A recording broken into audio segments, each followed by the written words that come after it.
Hi, good morning, everyone. Yeah, good morning, Sukanto. We'll just wait maybe for a few minutes so that the others can log in because I think as of now there are just two participants. So we'll just wait maybe for another 2-3 minutes and then we'll start. Okay.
Yeah, hi, good morning, Shashwat.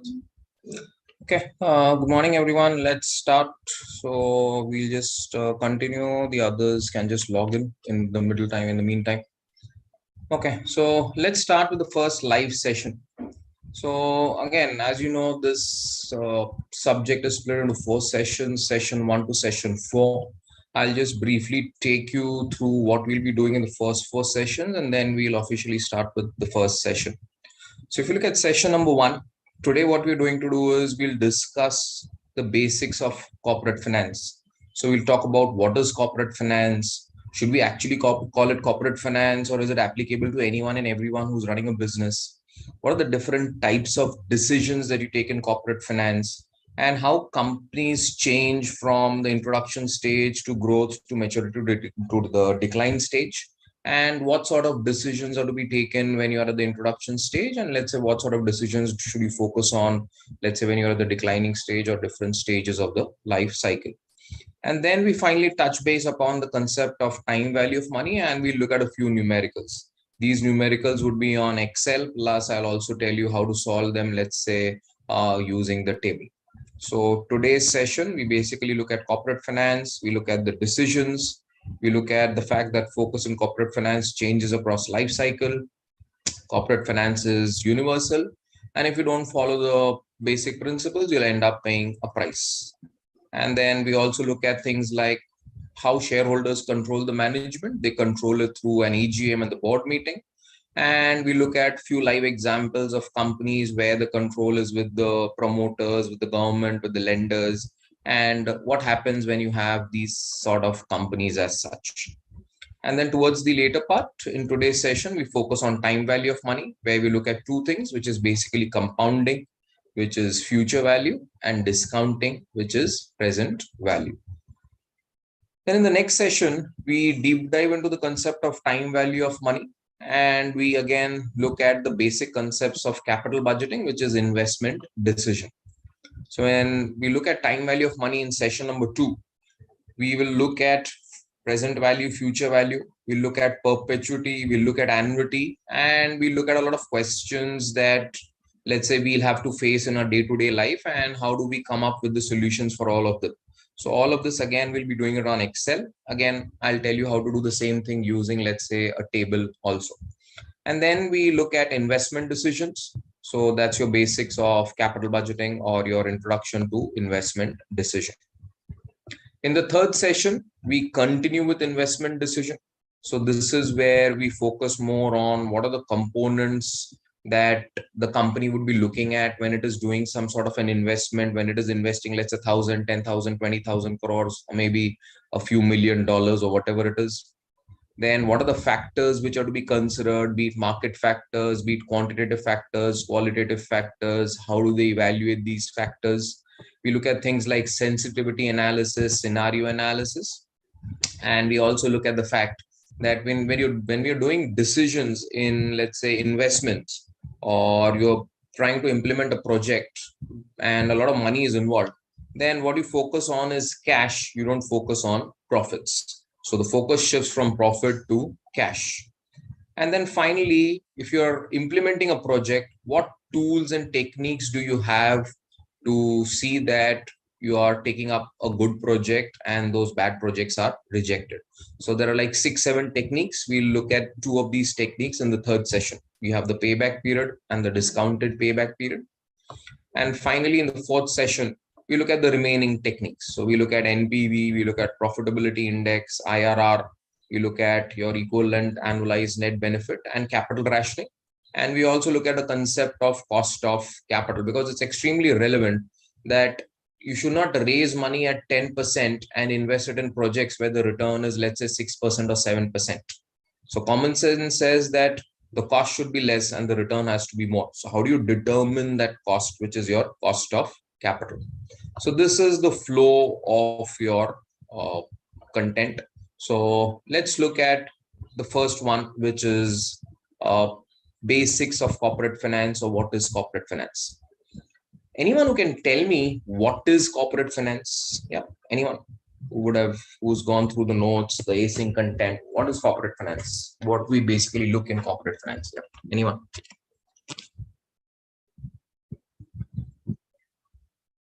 Yeah, maybe Sukanto or Shashwat, anyone? What's corporate finance?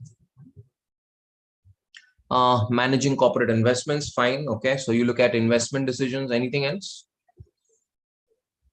when you're looking at corporate finance? Being profitable, fine. So you want to be a profitable entity. Definitely you don't want to be a loss-making entity. So that's the main reason. Okay, got another answer saying mergers. So you look at, fine, mergers and acquisitions. It's related to money handling by the company and the balance sheet. Fine. Okay. Now, again, the answers that you gave are fine, but corporate finance is a broader concept.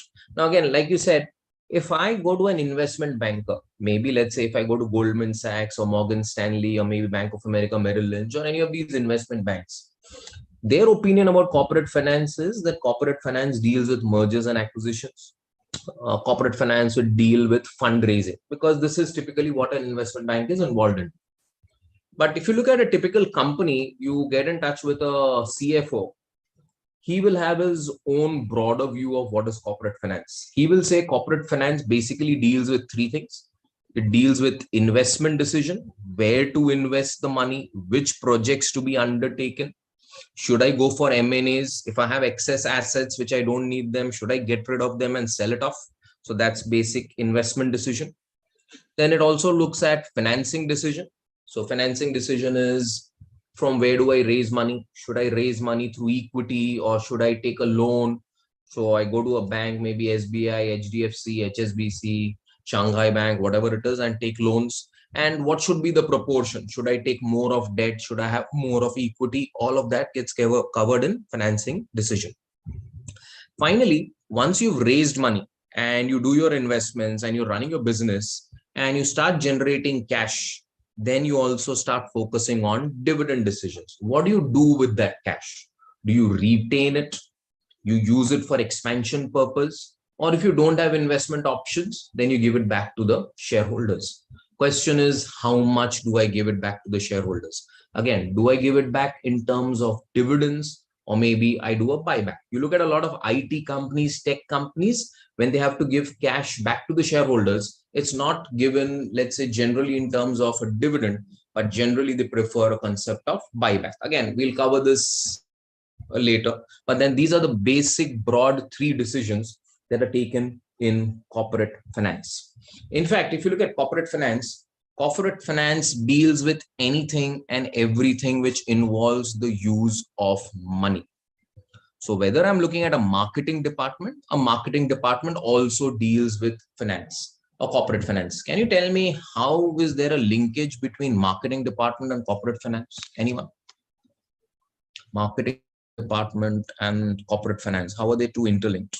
Or even if the marketing department is taking any decision, it'll be, let's say, I would just say that no, it has to deals with corporate finance. Fine. ROI, you're saying return on investment. Okay, what else?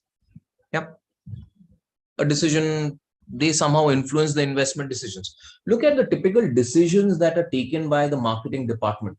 They will talk about the products, they will talk about product mix, they will talk about market share, the margins, they will talk about pricing policy, customer acquisition.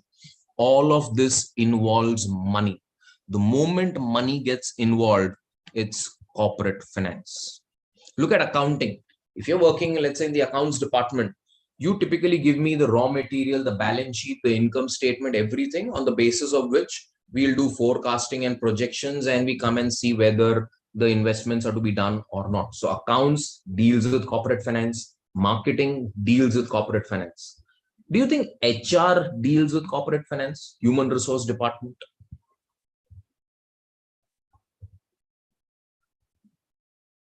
Anyone from the HR department? What typical decisions does an HR take? And do you think it is some way or the other linked with corporate finance?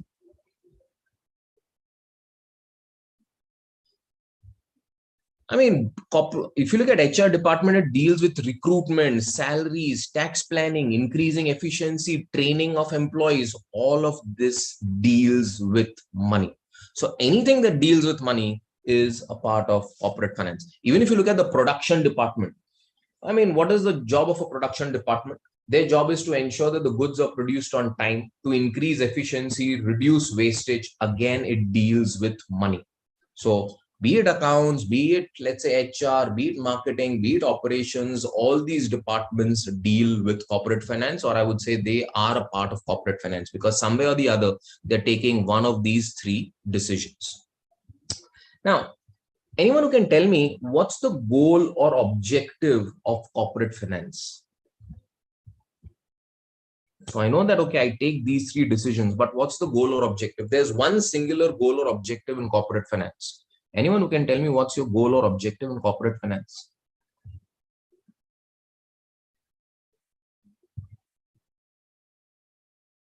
Yep. Anyone?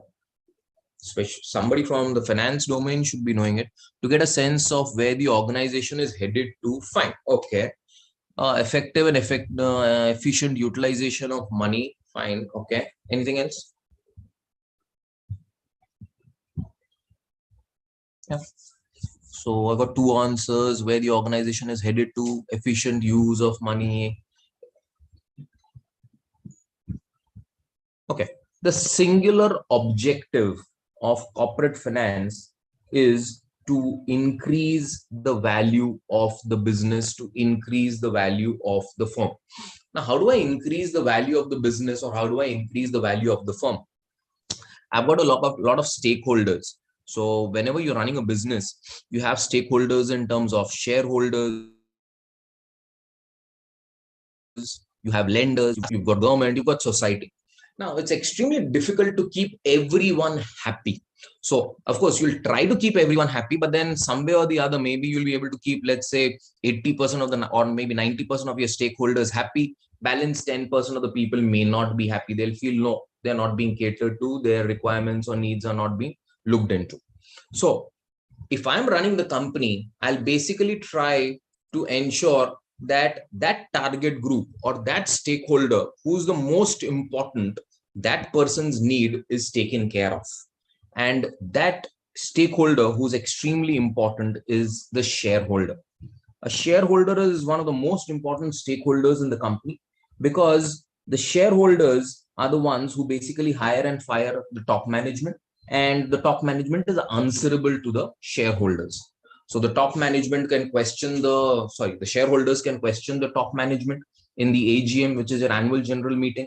They try to exercise control on the top management through the board of directors. So the board of directors will try to see that the top management works for the betterment and the upliftment and increasing the wealth of the shareholders.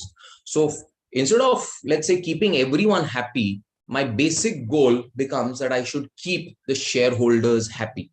And if I keep my shareholders happy, then indirectly or the other, I'll be catering to the other shareholders. I'll be catering to, let's say, the government. I'll be keeping the government happy because I'll be paying taxes on time. Because if I have to keep the shareholders happy, I'll have to ensure that I generate profits. If I generate profits, I'll have to pay more taxes. The government will be happy. If I have to keep my shareholders happy, my sales have to go up, my profits have to go up. So how do I increase my sales? Indirectly, I have to keep my customers happy. So indirectly, I also try and keep the other stakeholders happy. But the main goal or objective is to keep the shareholders happy and increase their wealth. Now, again, this is very subjective as to how I increase the wealth for the shareholders. I could appoint, let's say, maybe a consulting firm like McKinsey. McKinsey could say that the wealth of the shareholders has gone up by, let's say, 10 billion. I could appoint Bain. Bain could say that the wealth has gone up by 6 billion. So again, it's subjective. And then I don't know whether I should trust McKinsey or should I trust Bain or should I appoint some other consulting firm.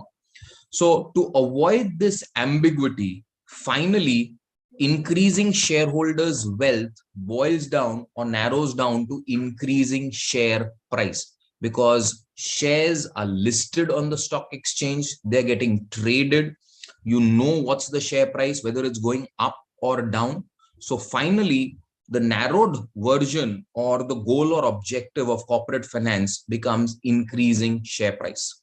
So from a broader point of view, the goal or objective of corporate finance is to maximize the firm value. So the broader objective is, I'll just use the whiteboard.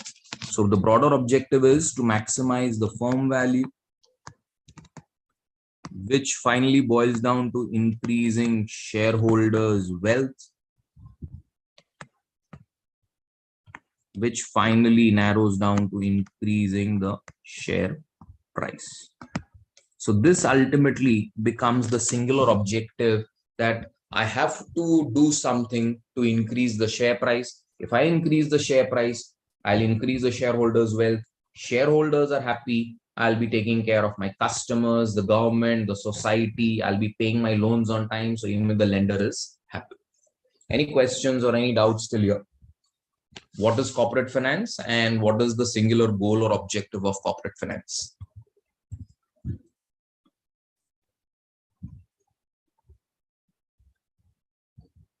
Okay, fine. Now let's deep dive into these decisions, be it investment decision, be it financing decision, be it dividend decision. Let's look at each one of them. When I'm looking at investment decision, it's all about where do I invest the money? Where do I set up the factory? Should it be a 5 million ton plant or a 6 million ton plant? Should I go and set up a greenfield project, or should I just, let's say, go and acquire some other company? So should it be an organic growth or should it be an inorganic growth? All of this. Now, common sense will say that I should invest in a project where the return is more than the cost. Again, you don't need a qualification for this, be it a finance qualification. You don't even have to go to school or college to understand that you should be investing in places where your return is more than the cost. Because if the return is lesser than the cost, it doesn't make sense to invest in that project. So let's look at what do you mean by return and what do you mean by cost and how do you calculate it. Anyone who can tell me how will I calculate return and how will I calculate cost? This is nothing but your cost of capital. Some people also call it as WACC, which is weighted average cost of capital. Yeah. Anyone who can tell me how do companies compute their return, or what factors will influence return, what factors will influence the cost? Just tell me the factors that can influence the return and factors that will influence the cost.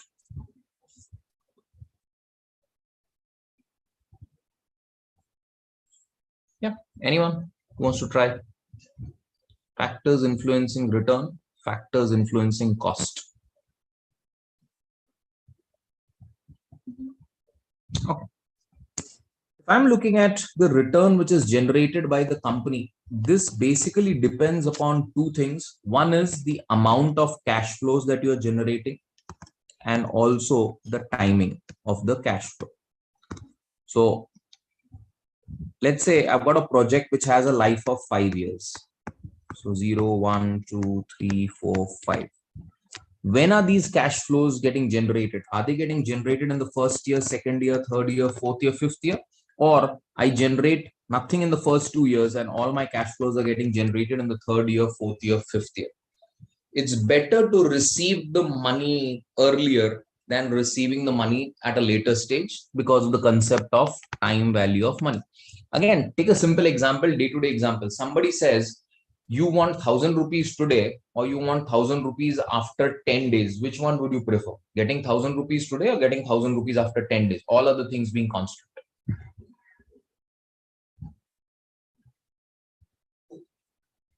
Yeah. Which one is better? Today. Because if you get the money today, you can use the money the way you want, you can consume it, you can invest it somewhere, and then earn some extra income on that money for the next 10 days. So return will depend upon the timing. The earlier you generate cash flows, the better it is. Somebody who's generating cash flows in the later years compared to somebody who's generating cash flows in the initial years, the return would be higher for the person who's generating it in the initial years, all other things being constant. Also, the amount of cash flows that are being generated play an important role. Whether the cash flows that are being generated are, let's say, 100 crores, or whether it is 200 crores, or whether it is 1,000 crores.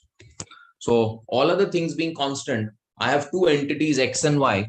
X is generating 100 crores each year. Another one is generating 1,000 crores each year. The return for the other entity, with the one which is generating 1,000 crores, will be higher compared to the one which is generating 100 crores each year. So returns basically depend upon amount of money generated and when they are being generated. Similarly, let's look at cost. There are a lot of factors which determine the cost. This basically depends upon the risk involved in the project.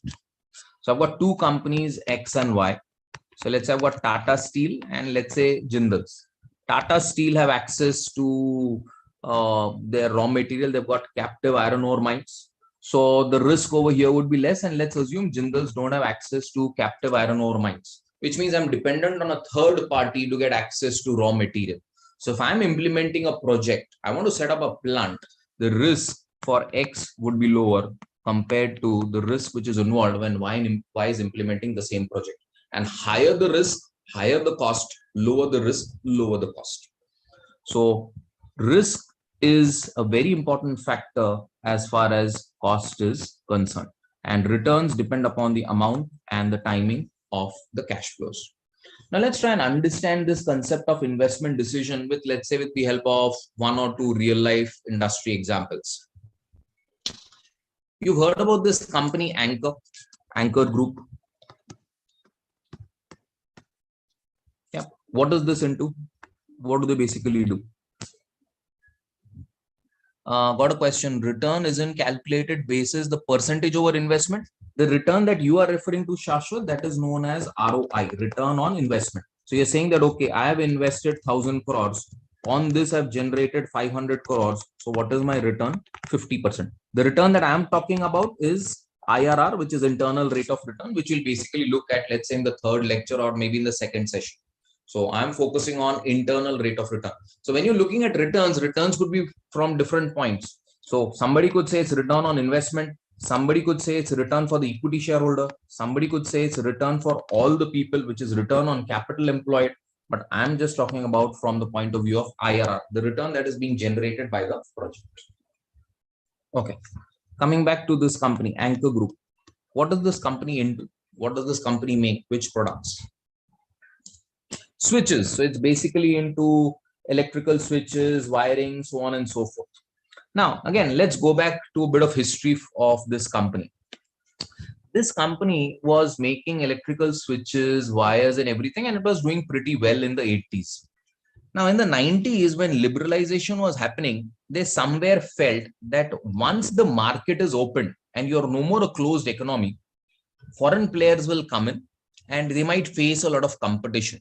And therefore, it is better to diversify and not just focus on, let's say, the switches and the wiring segment. We should move into some other business also, so that in case one business is not doing well, the other business will help us.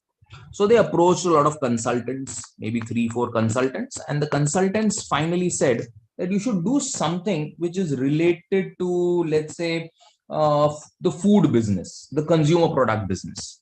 So they finally decided that India, because it has a huge population, it makes sense for us to move into the consumer goods business, and they decided that we'll move into the food business, that too, to be precise, drinking business. So drinking business, I'm not talking about alcohol. They said we will move and make fruit beer, because this product was being sold like hot cakes in the Western world. And typically we Indians have this mentality. Something which is being done in the Western world, we just try to copy paste it and we try to implement it in our country without looking at the fact whether it will really be successful or not. It's doing well there. Let's try and implement it and copy paste it here. So they said, no, if it's doing well in the Western world and the Europe, this product should do well in India also. What they did is they went ahead, set up the factory in Gurgaon. They spent somewhere around 400 crores and they started producing it. And once they sold the product, they faced the harsh reality. The product did not take off. So the sales were going down. So finally, when they got in touch with the marketing team and they said, what is the problem? This product does really well in the developed economies. Why is it that this product is not doing well in our country? What is the problem? Why is it that we cannot treat it as a substitute for, let's say, tea or coffee or maybe a fruit juice or whatever it is? Why is our product not doing well? They said because of this word. The moment you include the word beer in our country, people feel that it's got something to do with intoxication.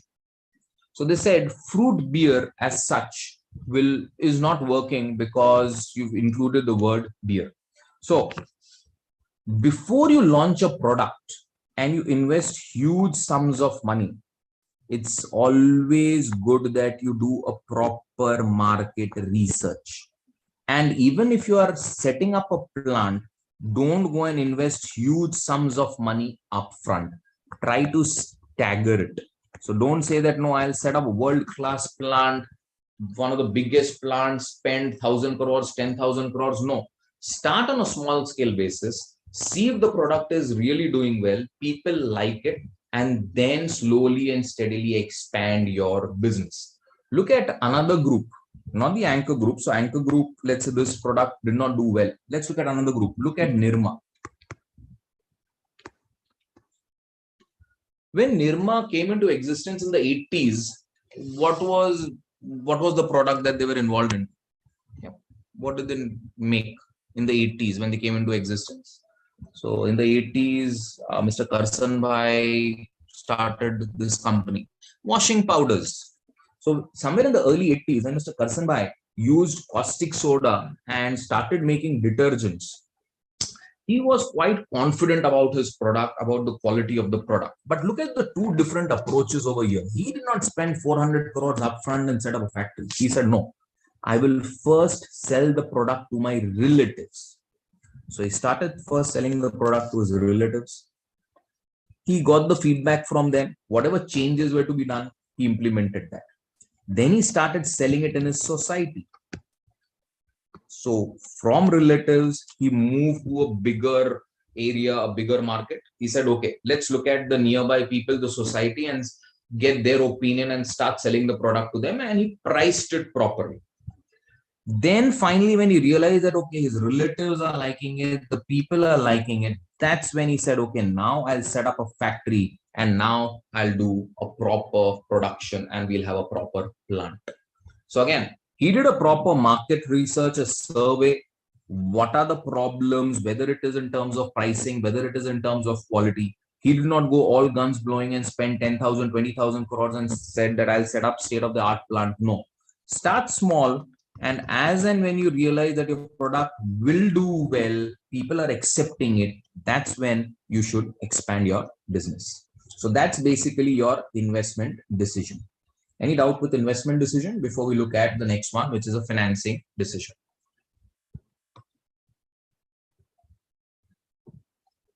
Yep, fine. Then let's look at the next one, which is a financing decision. So again, if you look at financing decision is all about the mix. How much debt you should have, how much equity should you have? Should you just go and take a plain loan from a bank, or should it be a structured product? Now, what is a structured product? It's like going to, let's say, Manish Malhotra and telling Mr. Manish Malhotra, who is a designer, saying that you take my measurements and you make a dress which is made only for me. So structured product is a financial instrument which is made only for your company. Other companies just cannot copy paste it. They'll have to fine tune. Fine, they could take some help about what you're doing, how you're raising money, what sort of features you're offering, but they cannot just copy paste it. They'll have to fine tune it for their own company. So financing decision deals with the sources of financing. And whenever you're raising money, try to raise money from a cheaper source than an expensive source. So let's say I've got two banks, X and Y. All other things being constant, this bank is ready to give me loan at 10%. This bank is ready to give it to me at 10.1%. I'll prefer X compared to Y. Because lower the cost, I have an option of picking up more projects. Because let's say this project is offering me a return of 10.1%. This is offering me 10.5%. This is offering me 12%. Now, if I'm company Y, I cannot accept project A. I can accept only project B and C. But if I'm company X, then I can accept A, B, and C because my cost is lesser and the return is more.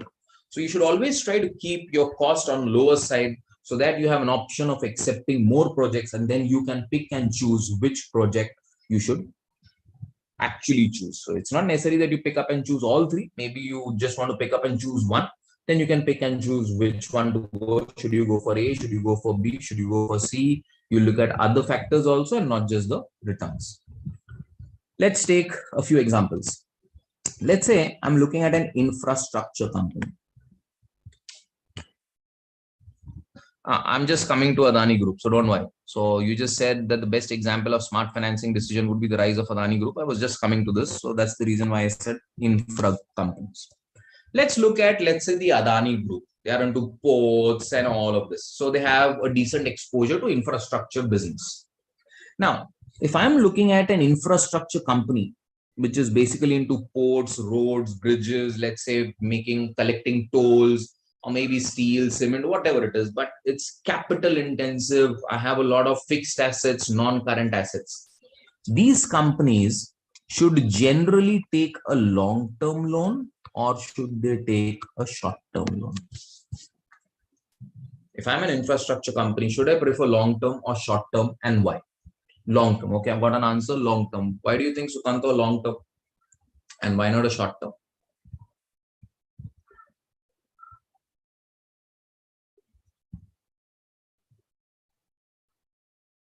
Yep. Anyone who feels it should be short-term, cash flows take time for infrastructure projects. Great.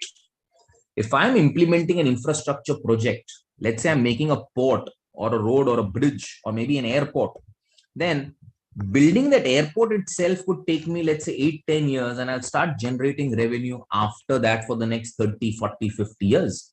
I can't take a 8-year project or an 8-year loan, because if I take an 8-year loan, I have no cash flows in the first 8 years or very little cash flows. Chances are that I'll default and I'll go bankrupt. So if you are an infrastructure company, you are implementing a project where the implementation phase itself is long, and you've got assets which have a longer life, it's better to go ahead with a long-term debt rather than a short-term debt. So you should try to match the tenure of the debt with the life of the asset. You've got long-term assets, preferably take long-term debt. You've got medium-term assets, preferably take medium-term debt. And if you've got short-term assets, preferably take a short-term debt. Again, let's say if I'm looking at, let's say, a car manufacturing company, any company, be it Honda, Hyundai, Tata, whatever it is. Generally, when they make a car, the car has a life of, let's say, 8 years, 10 years, so on and so forth. And then they'll either shut it down or they entirely revamp it and come up with something new. So maybe let's say they had Indica is now gone. Now what they have is a new Safari, Nexon, so on and so forth. So the life is 8, 10 years. So they should not be taking very long debts. So let's say a debt of 30, 40, 50 years, because if you take a debt for 30, 40, 50 years, and that asset itself has a life of 10 years, how would you repay the loan after 10 years, 15 years, 20 years? Unless and until you are sure that, let's say, you will come up with a new product which will be a success again. So try and match the life of the debt with the life of the asset. Any questions on financing decision?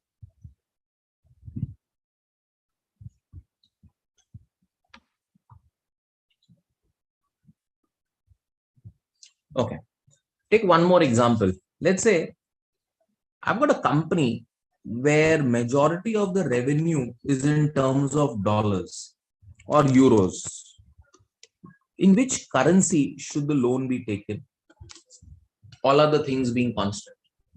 I've got almost 70 to 80% of my revenue in dollars, euros, yen. So should I take the loan in the local currency? Should I take it in a foreign currency, and why? If most of my revenues are in terms of foreign currency.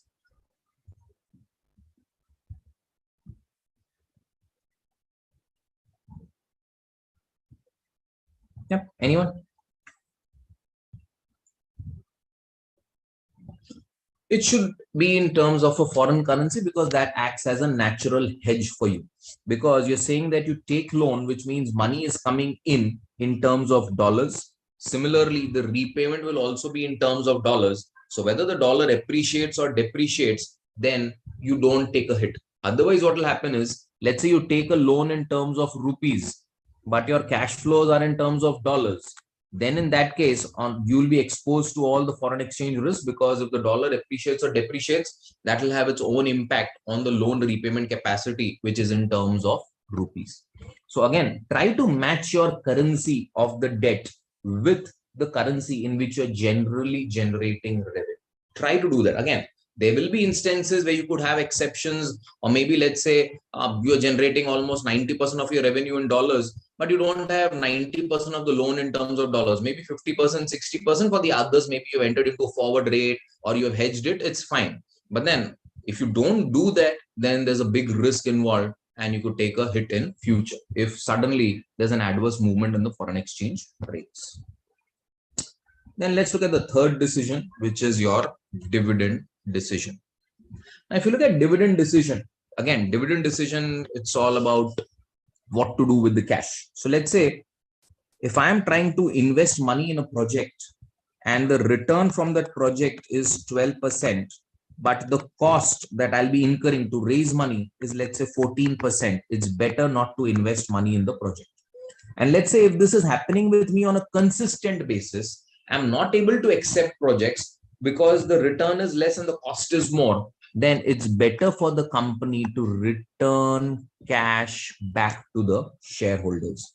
Now, whether you return cash back to the shareholders in terms of cash dividend or whether it is in terms of buybacks, there are a lot of factors which will influence this, but it is better that you return cash back to your shareholders. So this is your dividend decision. If your returns are less, your cost is more, you don't have projects where you can invest the money, whatever cash you have, please shrink your business and give cash back to the shareholders, either in terms of cash dividend or in terms of buyback. Now, again, if you look at cash dividends and you look at buybacks, they have their own peculiarities. Now, look at Indian companies. Indian companies generally prefer to give dividends in terms of cash, or return cash in terms of cash dividend. But if you look at international companies, especially the US companies, almost 70 to 80% of the companies in US, if they have to give cash back to the shareholders, it's in terms of buyback.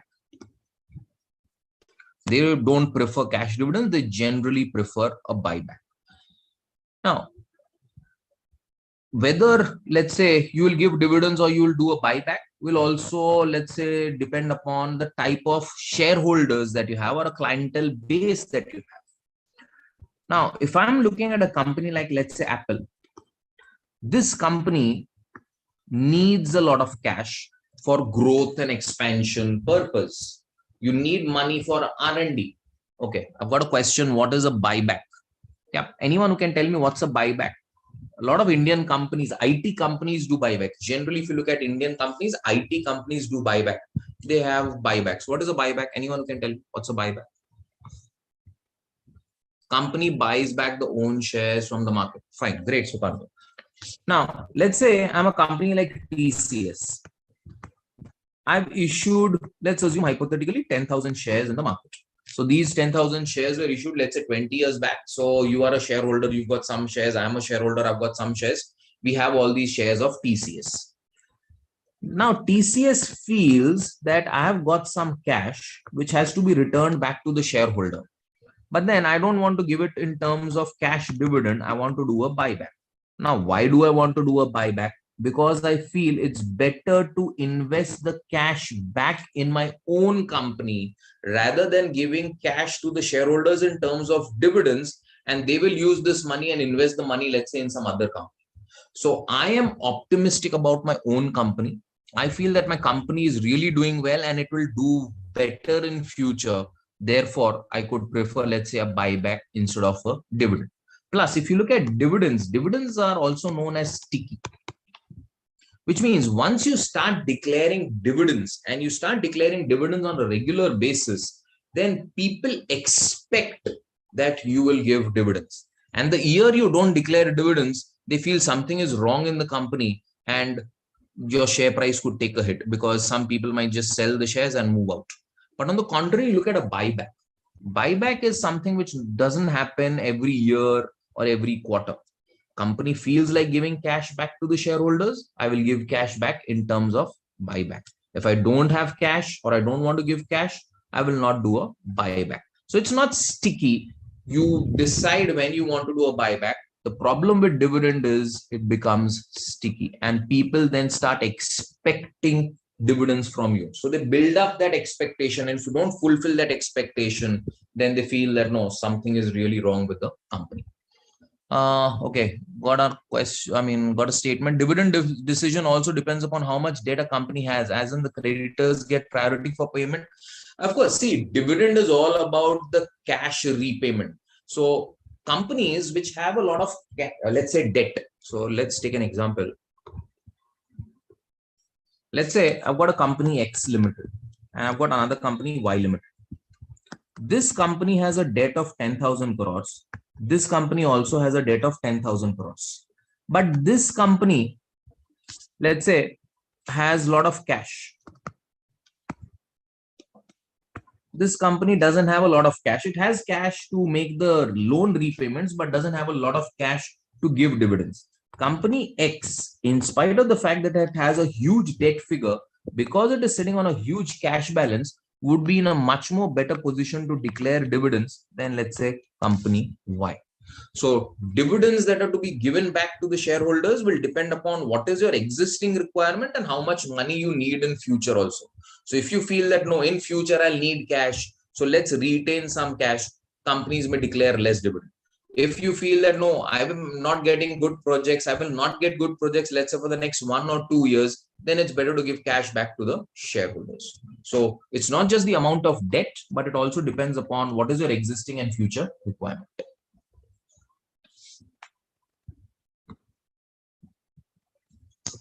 Any questions on investment policy or financing policy, or let's say a dividend policy?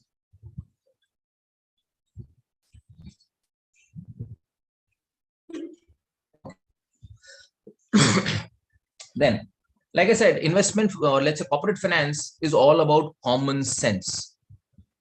What does investment decision tell you? Invest in those projects where the return is more than the cost. It's common sense. What is financing decision? Financing decision says that raise money from a cheaper source compared to raising money from an expensive source. Again, common sense. And what is dividend decision? If you don't have great projects to undertake, but you're sitting on a huge cash balance, it's better to retain, or let's say give back the cash to the shareholders rather than retaining it. So corporate finance is all about common sense. If you follow common sense and if you follow the basic principles of corporate finance, then you'll be able to run and manage your business properly. If you don't do it, and if you start violating these principles of investment, financing, and dividend decisions, you'll end up paying a price. So companies who feel that they're smart because, let's say, they've got people who got all these qualifications like CA, CFA, MBA, FRM, they've done some sort of PhD, they're a pass out from Stanford, Harvard. They feel that the rules of basic corporate finance are not applicable to them because they are special. I mean, let's understand, rules of gravity are applicable to everyone. Whether you are a pass out of Stanford or Harvard, or whether you're a dropout of class 6, if you jump from the 20th floor, you will come down on. You will not be able to defy the rules of gravity. Again, let's try and understand this with the help of a real life example. Anyone has heard about this company, Steady Safe?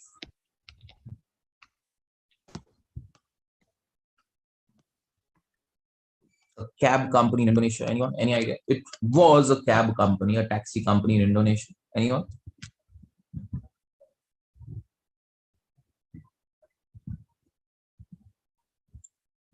Yeah. Anyone has heard about this company, Steady Safe? No? Okay. Now let's look at this company, Steady Safe. What happened with this company? This company, around 30 years back, before the Southeast Asian crisis happened in Southeast Asia, so somewhere in the 80s and the 90s, this company was doing really well. Finally, one day the top management decided that they want to expand their business, for which they need some money. So they approach an investment banker, Peregrine. It was a famous investment banker of those days, and it was looking at the Southeast Asian markets, catering to the clients and customers in Southeast Asia. Quite a prominent investment bank. Now, what this investment banker did is, when the client approached and they said, we want to expand our business, we want to buy more taxis, then they said, should we take a short-term loan or a long-term loan? So what is the duration for which we should take the loan? So here the investment banker was bang on, and he said, okay, what is the life for which you use the car? They said, we use the car for around 8 to 10 years. So they said, if the car has a life for 8 to 10 years, your loan should match, and you should also take a loan which is approximately 8-9 years. Don't take a very long-term loan, so that you have an asset which can be used to repay off the loan. So this point was taken care of by the investment bank. Next point was, should we take the loan in local currency, which is Indonesian rupiah, or should we take it in some other currency? Now, they were a Indonesian company generating 100% of the revenue in rupiah. So common sense says that you should take a loan in rupiah. But what did the investment banker say? No, don't take it in rupiah, but take it in dollar terms. Why do you think they said take the loan in terms of dollars and not in terms of local currency? Yeah. Anyone? Any guesses? Why in dollar terms and why not in the local currency, which is rupiah?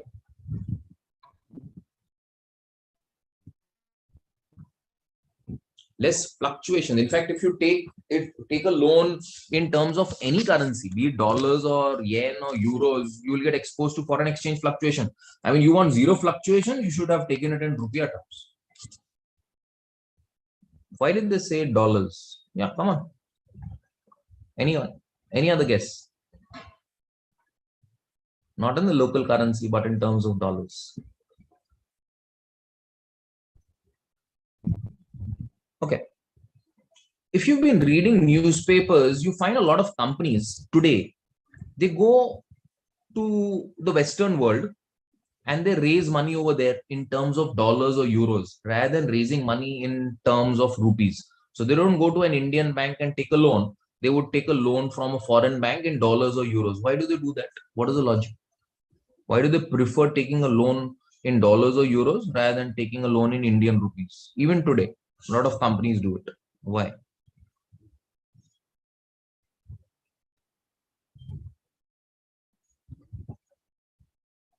Yeah, anyone? That's because they feel that the interest rates in US are lower than the interest rates in the local currency in India. So today, if you go and let's say take a loan in US, I mean, leave aside, let's say what has happened in the last 2, 3 months because of high inflation. Generally, let's say if I would have taken a loan in dollar terms and I'm a decent company which has a decent rating, I would have got a loan anywhere between, let's say, 5 to 7%.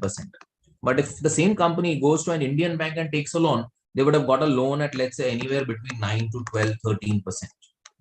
So they feel that taking a loan at 5%, 6%, 7% is cheaper than taking a loan at 9%, 10%, 12%. What is the basic flaw in this? I can't compare 7% over here with, let's say, 9% over here and say that 7% is cheaper and 9% is expensive. What is the problem? What is the flaw? Different currencies. I can't compare 7% of dollars with 9% of rupee. Just because it is percentage doesn't mean that I start comparing. I can't compare apples with oranges. I have to compare apples with apples. I have to compare oranges with oranges. Just because they are fruits, it doesn't mean that you start comparing. I can't compare kilometer with miles. I can't say 1 kilometer is the same as 1 mile just because it is 1 and 1. Fine, they both measure distance, but they're different. So whenever you're looking at currencies, be careful. If you want to move from one currency to the other currency, you should also take care of inflation. So let's assume hypothetically that inflation in, let's say, dollars is 2%. Let's assume, not as of today, but historical one. Let's say dollars is 2%, and let's say the inflation in INR is, let's say, 7%, which means inflation is higher in our country by 5%, which means 7% in dollar terms will be the same as 12% in INR terms. So I can't directly compare 7% with 9% because 7% in dollars is the same as 12% in INR. And this is where this investment man made a big blunder. They said, no, take a loan in terms of dollars because there you'll get a loan at 5-6% compared to if you take a loan in your own currency, then there you'll get it at, let's say, 9, 10, 11%. They forgot to take care of the inflation.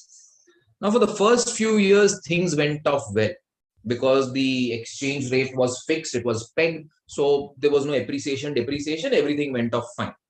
But when you had this Southeast Asian crisis, this is when the company went bust. It was liquidated, and the one thing or one good thing that it did is it took the investment banker along with it. So when the company went for liquidation, the investment banker also went. Now let's try and understand what happened overnight. If this is my balance sheet and I've got that assets, I've got cars, and let's say I've got cars worth 100 rupiah in the local currency, and let's say $1 is 1 rupiah, assuming for simplicity, and I've taken $100 loan, which means my liability is worth 100 rupiah.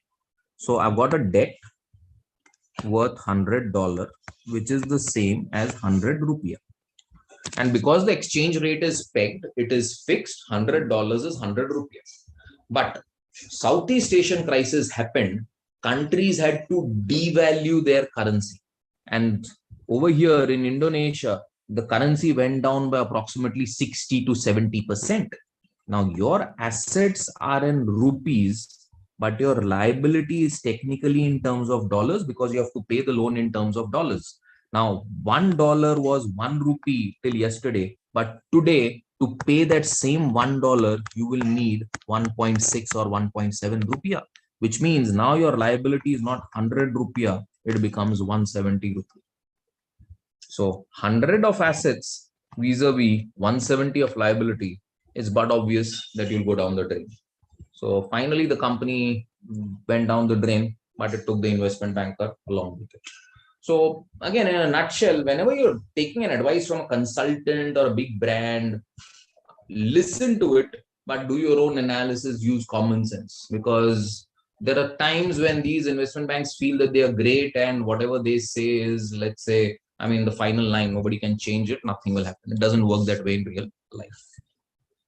So if you violate the basic principles, then you will end up paying a price. This company ended up paying a price. Any doubt with this?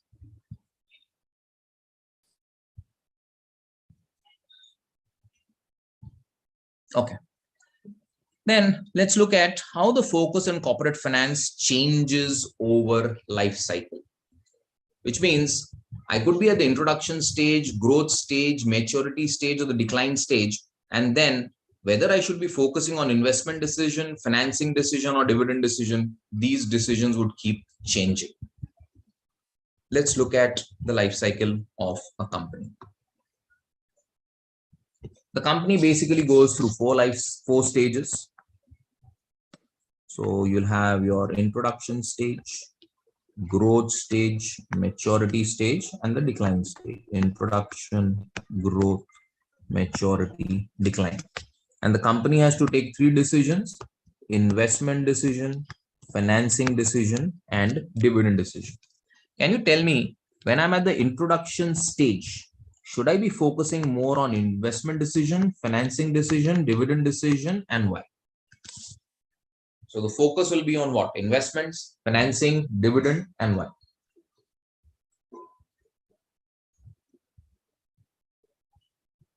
At the introduction stage.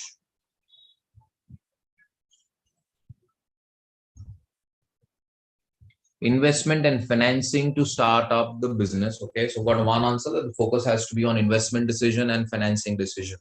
Now, when you're saying financing decision, I mean, should I focus more on equity or should I focus more on debt? What should be the situation in the initial stages, introduction stage? Or should it be a combination of debt, equity? What should happen?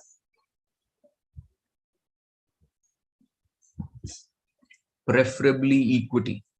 Now, which means I already know that I should not be even looking at debt. I know that I have to focus only on equity.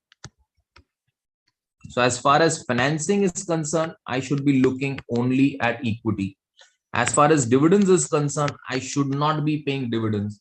My entire focus has to be on investment decisions. So at the introduction stage, my entire focus has to be on investments, where to invest, how much to invest, which projects to be undertaken, so on and so forth. Because I want to move into that sector. I'm a young company, so my entire focus has to be on investments. Financing decision, I won't even be spending time, because my entire funding should only come from equity, no debt at all. I shouldn't be taking debt. My entire funding should come through equity. So there's no time that needs to be wasted on, should I take debt? Should I approach a bank? Should I take a loan at 10% or should it be at 9%? Should I look at 10 different banks? No, there should be zero debt, which means no focus on financing. You should be entirely equity funded. Should we pay dividends? The answer is no. When do you pay dividends? When you're a profitable entity and you've got cash. As of today, you're not a profitable entity. You're a loss-making entity because you're at the introduction stage. You're not generating enough cash. And even if you're generating cash, that cash needs to be plowed back into the company because you still need a lot of money for expansion purpose. No dividends to be given at all. So dividend decisions, time should be given 0. Financing decisions, time needs to be given as 0. Entire focus has to be on investment decision. Any doubt with this? Anyhow?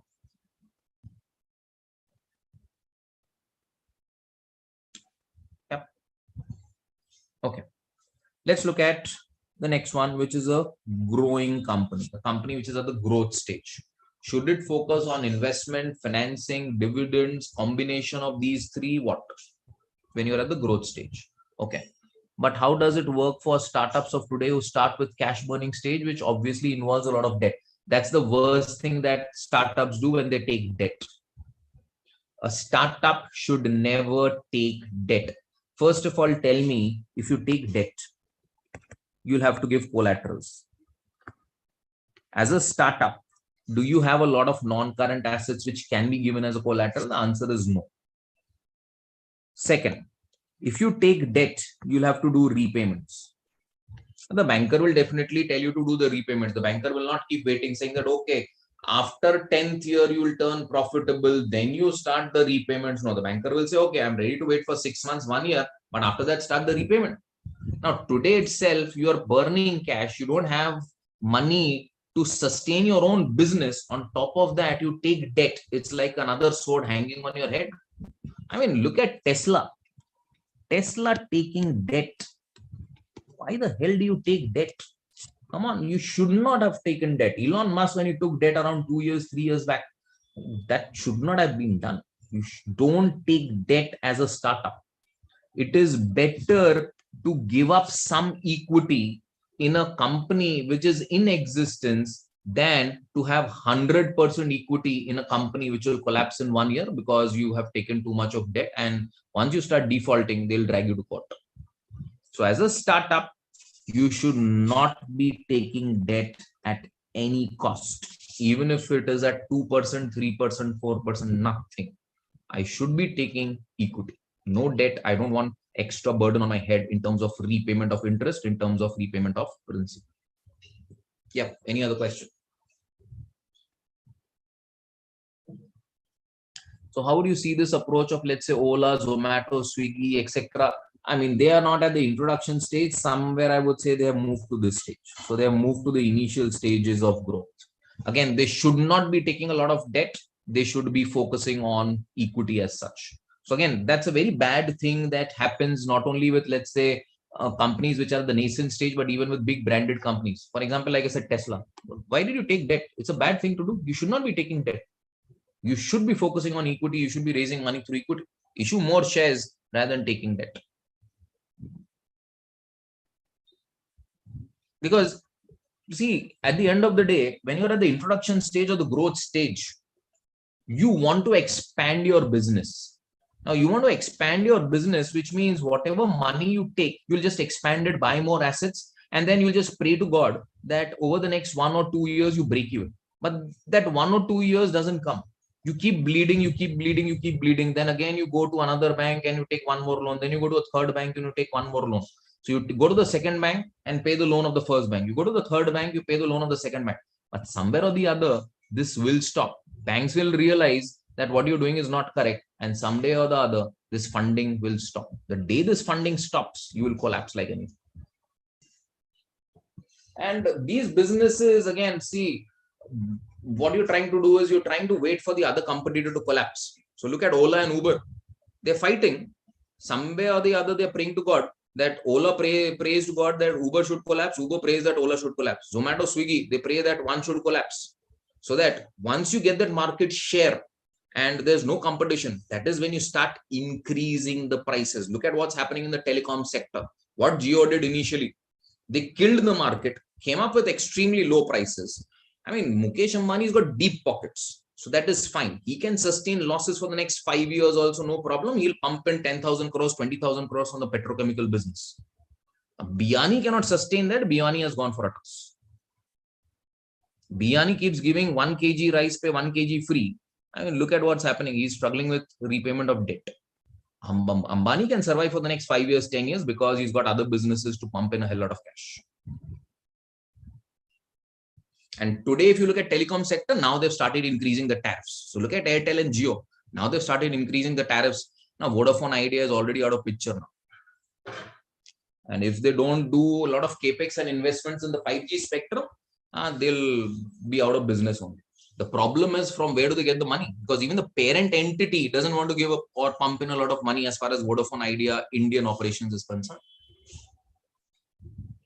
So as a startup, initial stage, only equity, no dividends, 100% focus has to be on investments. Okay, let's look at growth. What about growth stage? What do you do in the growth stage? Where do you focus?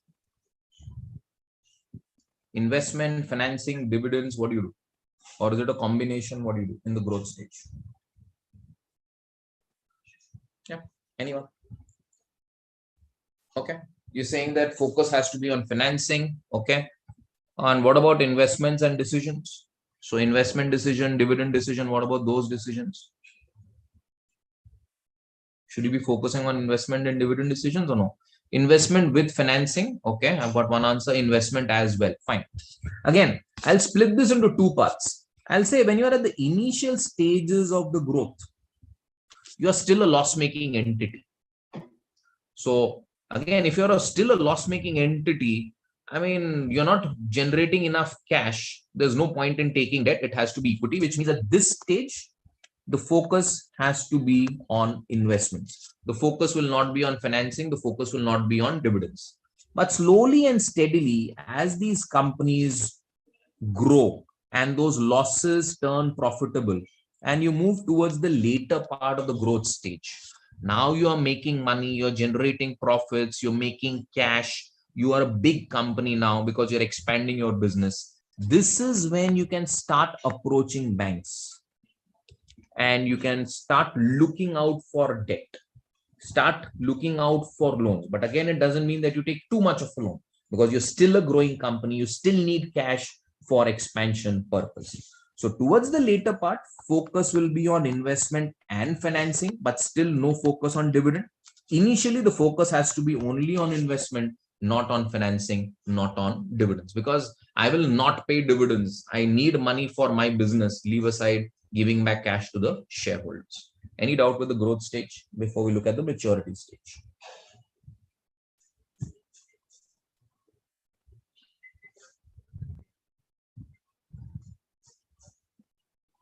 Okay. Then let's look at maturity stage. What about maturity stage? A company is mature. Should it focus on investment, financing, or dividend? Or should it be a combination of both? Or all three? What should happen at the maturity stage?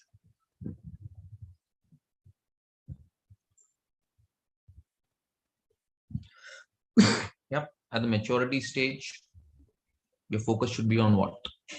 Investment, financing, dividends. What should be done? Okay. If you are a mature company, which means your revenues are increasing, but they're increasing like 4-5%. They're not increasing like 40-50% year on year. Your asset base is increasing, but again, it's increasing like 3-4-5% year on year, but it's not increasing like 40-50% when you are at the introduction or the growth stage. So you are more of a stable company. You've got your market share. You're generating enough profits. You're generating enough cash. This is where the focus will not be too much on investments, because as such, you've captured markets, maybe one or two markets here and there. Once in a blue moon, you'll say, okay, I haven't tapped the African market, so maybe let's move to Africa or something. But otherwise, you are happy with whatever you've achieved. And somewhere or the other, you'll do some investment to just, let's say, expand your business to some extent, 3-4-5%. So a lot of focus will not be on investment decisions. Maybe some focus, a little bit of focus can be on investment decisions. Majorly, the focus will be on financing and dividend decisions, because this is where I can go to 10 different banks and I can tell them, tell me the interest rate at which you will be giving me the funding. I can give you assets, the amount of assets that you want, because I've got a lot of non-current assets. I'm generating a lot of cash. I'm a profitable entity. Loan repayment is not a problem. So I'll go to 10 different banks and I'll say, okay, you are giving me a loan at 10%. Another one is giving me at 9.8. Third one is giving me at 9.7. I'll go to the third one and raise money at 9.7. So this is where I'll be focusing on financing decisions. I'll be taking a mix of debt and equity, and I'll try to minimize my cost of capital. At the same time, I'll also start focusing on dividend decisions. I'll say, okay, if I don't need a lot of cash for expansion and investment purpose, but I'm sitting on a huge cash balance, do I need cash in future? If that is also a big no-no, then I start focusing on dividend decisions also, because I'll say it's better to repay off the cash to the shareholders. They can invest it wherever they want rather than I retaining that cash. So little focus on investments, maybe little focus on dividend, a lot of focus on financing decision, because you want to minimize your cost. Any doubt with investment, growth, introduction, growth, or the maturity stage before we look at the declining stage?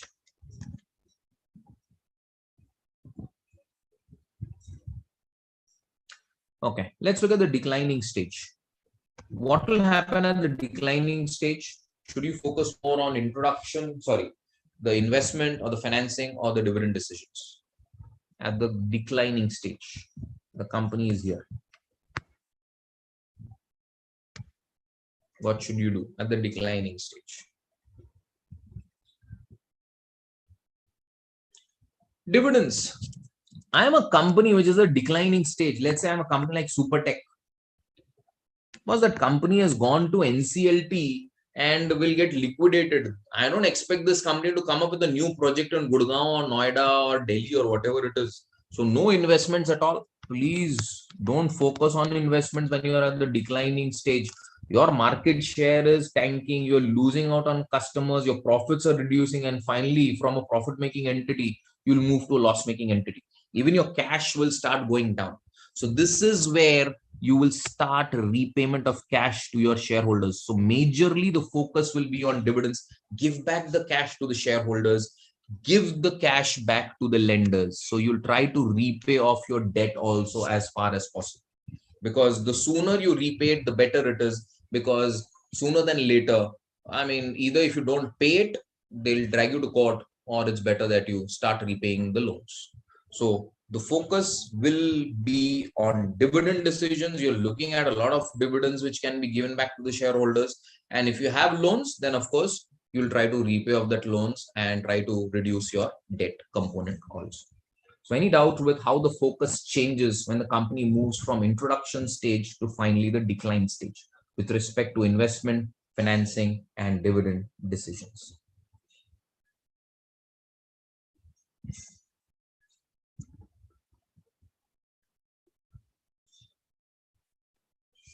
Yeah, any questions on this? So that's how the focus keeps changing. Fine. If there's no question, then let's look at corporate finance. Corporate finance is universal. So it's not that it's applicable only to corporates. So in fact, the name should not be corporate finance, it should be business finance. Because it's not that investment decision or financing decision or dividend decisions are taken only by corporates. Look at a typical mom and pop store near your house, that Kirana guy who has a small shop, that guy who's selling a vada pav, that guy who's selling coconuts, the people who are selling fruits and vegetables, they are also taking investment decision, financing decision, dividend decision. They are also taking a decision. Should I set up a shop, or should I take it on rent, or maybe should I just buy, let's say, a stall, and then I keep moving from one society to the other society and then start selling my fruits and vegetables. So they are taking investment decisions. It's not just about corporates. They are also looking at financing decision. Should they invest their own money or go to their relatives and friends and try and raise money, or maybe go to a money lender who can give them money, but that money lender will charge a high amount of interest. But still, they're looking at financing decisions. And finally, they also look at dividend decisions, how much money they should invest in the business and how much money they can, let's say, withdraw and use it for, let's say, running their house and taking care of the family expenses. So corporate finance is universal. It's not just applicable to big companies, it's applicable to small companies. Corporate finance is not only applicable to listed companies, it's applicable to unlisted companies.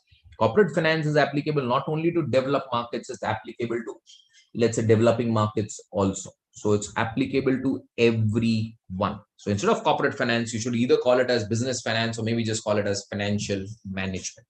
So this nomenclature seems to be a little misleading when you just say corporate finance, because a lot of people feel it's applicable only to corporates, not to others. Any doubt with the first slide? Anyone? What is corporate finance? Decisions, focus, universal, and what will happen if you start violating the principles? Before we move to the next slide. You want to take a break now? Then we'll continue with the next slide, because the third slide is just a touch base upon time value of money. So that will take like another 10 minutes or so for time value. And we'll be spending a lot of time over here.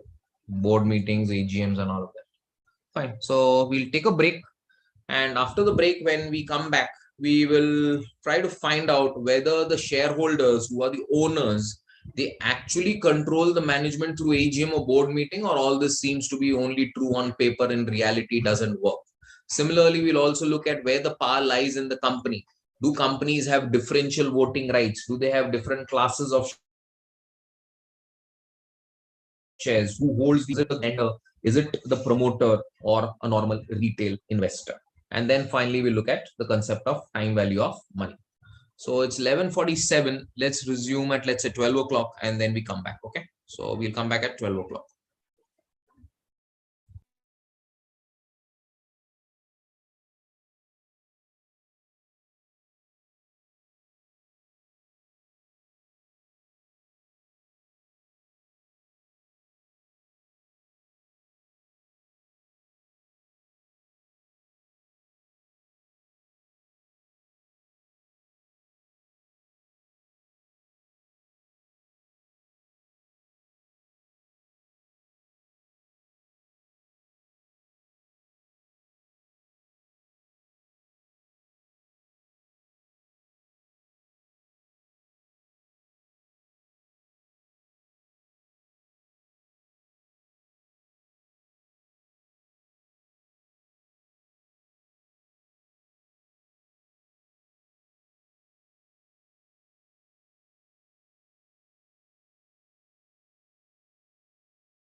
Okay, let's resume.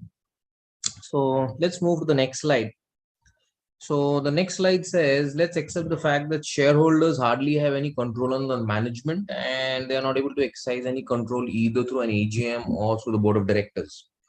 Now, see, on paper, we feel that we are the shareholders, we are the owners, and we control the company. We are able to run the company the way we want. In reality, it doesn't work. Let's look at the first one, which is AGM, which is Annual General Meeting. How many of you invest in markets? Anyone who invests in markets and who's a shareholder of any company? Yeah. Anyone who invests in markets? Okay, fine. Devashish. So if you invested in markets, you would be the shareholder of these companies. Now tell me, how many AGMs, annual general meetings, have you attended?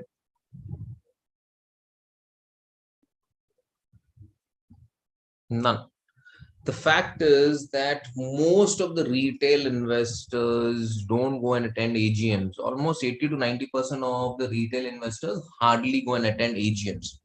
And there are reasons for this. What are the basic reasons for this? Number one, it takes a lot of time and then it is costly. So let's say I have to attend an AGM for a company in, let's say, Surat. I'm currently in Bombay. I have to book a flight ticket or maybe a train ticket, whatever it is, go all the way to Surat, attend that AGM, and then come back. So I'll end up wasting a lot of time. Plus, let's say if I have to book my tickets, I end up spending a lot of money. If I have to stay there overnight, that again increases my cost. So let's say to attend one AGM, I'll end up spending, let's say, around 15 to 20,000 rupees. That could wipe out the entire gain that I've made from that company during the entire year. So retail investors generally don't participate in the AGMs. So as such, we don't control the management or we don't even question the management. We let them run the way they want. Then somebody could question, okay, fine, retail investors don't participate in the AGM. What about the big financial institutions? So they must be the ones who would be questioning the management, be it mutual funds, be it the pension fund, index fund, maybe the Fidelities and the Black Rocks. They would be the ones who would control the management because they also have stake in the company. So do they control the management? Do they question the management, or you feel even they don't question the management?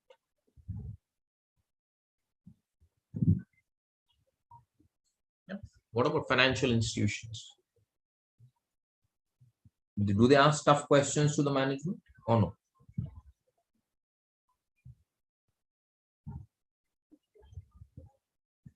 Yeah. Anyone? Probably.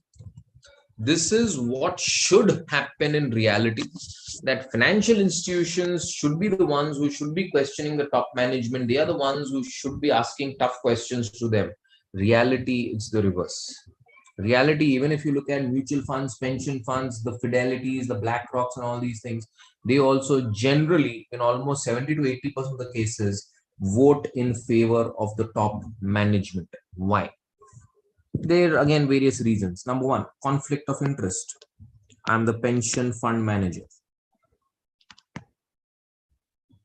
So let's say I'm the pension fund manager of a big corporate and I'm also a shareholder of that corporate. I go to that AGM and I start asking tough questions to the management saying that no, this is not the way you should be running the company. This is what you should be doing. What will happen to this part? Will I still be a pension fund manager or something like that?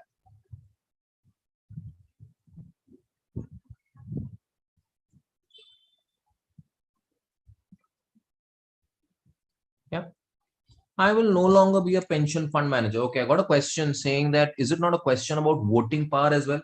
Fine, you have the voting power. It's not that you don't have a voting power. So let's say as a mutual fund, you've got 1 crore shareholder, 1 crore shares, which means you've got 1 crore voting rights. And let's say the total shares of the company is, let's assume hypothetically 100 crore, which means you've got 1% stake in the company and you've got 1% voting rights. But the point is, do I even exercise that right and question the management? The answer is no. I normally tag along with the management, because let's say I'm also the pension fund manager. I'm not going to lose my job and lose the revenues and the fees and the commission that I'm generating by asking tough questions. Then normally what I do, I just go along with the management. And if I feel that no, things are really not working well for me, then what I'll do is I'll just sell the shares and I'll move out. Again, let's understand, these financial institutions, they don't invest only in one company. They'll be investing in hundreds of companies, not only in India, but across the globe. So let's say I'm a BlackRock or a Fidelity. I'm investing in Apple, I'm investing in Google, I'm also investing in ICICI Bank or maybe some other company in US or Europe or Asia or whatever it is. Now, fighting with the top management and questioning the top management of hundreds of these companies, again, is not possible. I don't have the bandwidth, the time, and the resources to do that.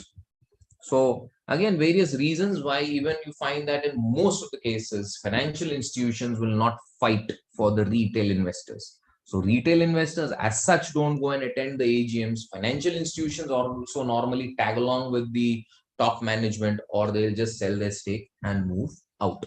So AGMs is not, let's say, a source or a medium through which we normally control the management. Then let's look at the next one, which is your board of directors or the board meeting. Again, on paper, who appoints the board of directors? Any idea? On paper, who appoints the board of directors?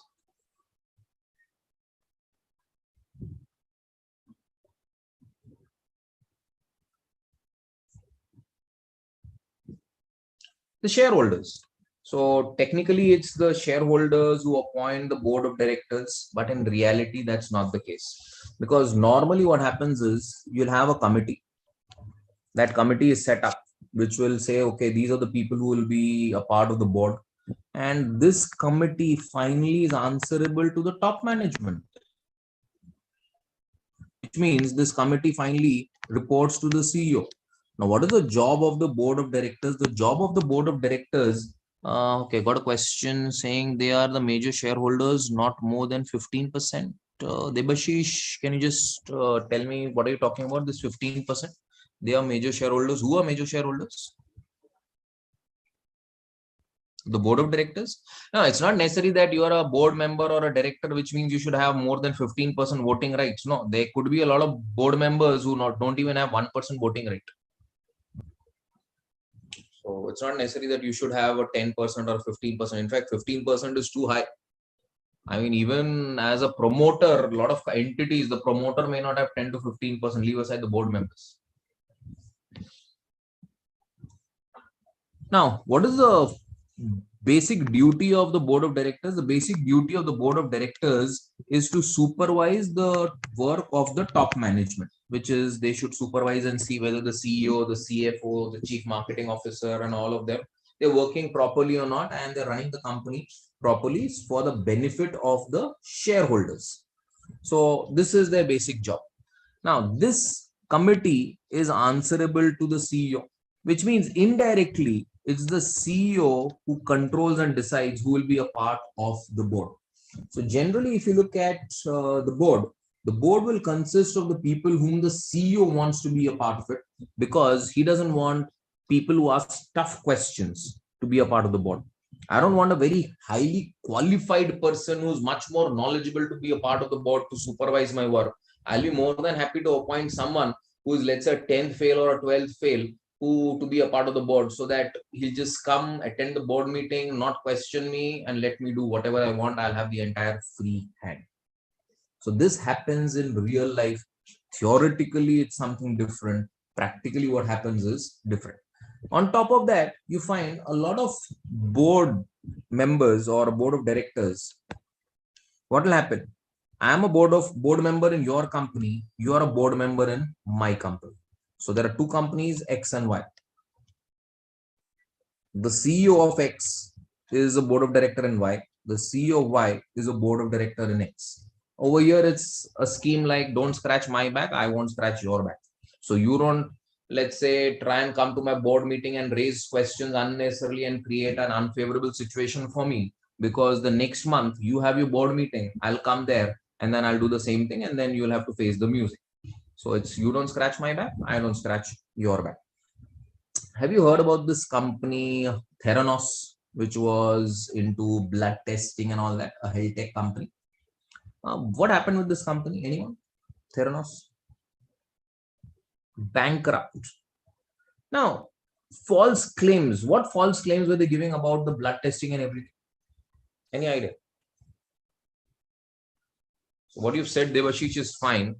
Small blood sample. So they would say, we will take a small blood sample and then we'll do so many blood tests. Okay. And actually, if I'm not wrong, I'm not too sure, but I think they were using Siemens machine. I'm not sure, but I think they were using Siemens machine.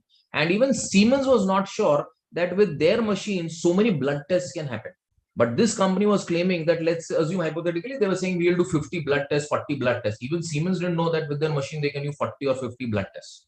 So actually, nothing was being done. The top management never questioned, or sorry, the board of directors never questioned the top management.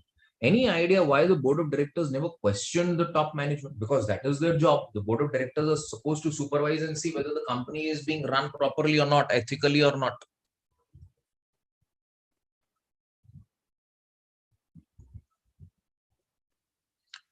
If you look at the board, no, it's not about voting rights. If you look at the board members and you try and see their age, almost 80 to 90% of these board members were above the age of 75.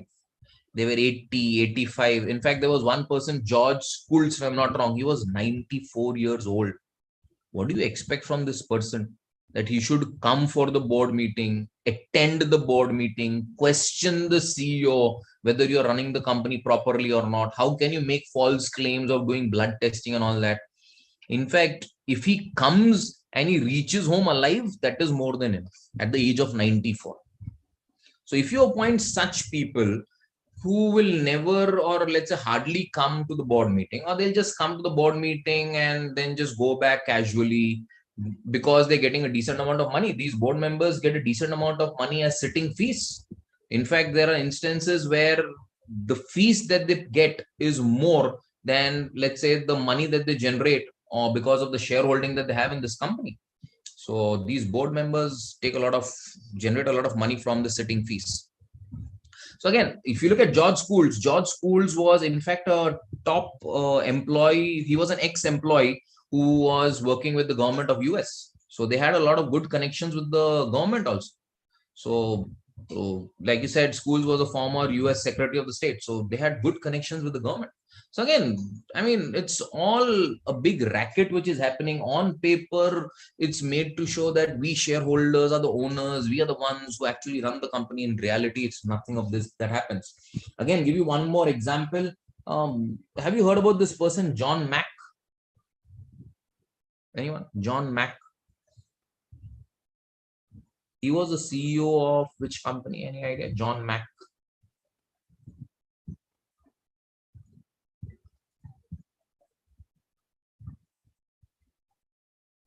He was a CEO of Morgan Stanley. Again, big brand. Now, what did this person do when he became the CEO and the board members were to be appointed? The first two board members that were appointed in his company were the people who would go to the club with him every weekend on a regular basis. So they were his friends, they were the people who used to drink with him, and they were the ones who were appointed as a part of the board. Now, they are the ones who are not going to ask tough questions to you. So this is a typical composition of a board. I'll give you another example of a company, Disney. Again, if you look at Disney's board, not as of today, but approximately 25 years back, somewhere in the mid 90s, somewhere let's say 96, 97, the magazine The Week at that point in time classified and said, this is the world's worst board ever. World's worst board. Leave aside US or anything, one of the world's worst boards ever that has ever happened. Why? They had too many members. They had approximately 17 to 18 board members. So the more members you have, more difficult it becomes to come up and go ahead with a unanimous decision. And that is when, let's say, the top management, the CEO and all of them, I mean, they get a free hand to do whatever they want because the board members themselves keep fighting as to what is to be done. So too many members, that's one problem. Second, almost 50 to 60% of these board members were either existing employees of Disney or they were ex-employees of Disney. Now, if I'm an existing employee of Disney, then it becomes really tough for me to question the CEO because the next day I'll have to go and meet the CEO. I'll have to work in that company. So 50 to 60% of these 17 to 18 board members are employees of Disney or they're ex-employees of Disney. They're getting pensions from the company. Who wants to question the top management? Something can happen. The pensions could stop. So I don't want to ask tough questions to the management. Remaining 40 to 50%, who are they? They are not employees or ex-employees. They are independent. Okay. Now, how are they independent? They consisted of people like the legal advisor of the CEO. So the CEO of Disney, his personal legal advisor was a part of the board member. So that again, on paper, he's independent, but then he's not independent. Then you had people from the universities and the schools where the CEO's kids had studied. So let's assume that their children went to XYZ school. The principal of that school is a part of the board. They went to ABC University. The chancellor, the vice chancellor, or somebody from the university is a part of the board. And these schools and universities, they get a lot of donations and funding from Disney. Now, why would I question the top management if every year I'm getting a few $1 million as funding and donation from Disney? I won't do that. So again, on paper, you have people who are educated and everything, but nobody's going to question the CEO over there. Okay, got something. WeWorks had some issues after which the CEO and the founder was himself fired, but till then a lot of SoftBank money was gone.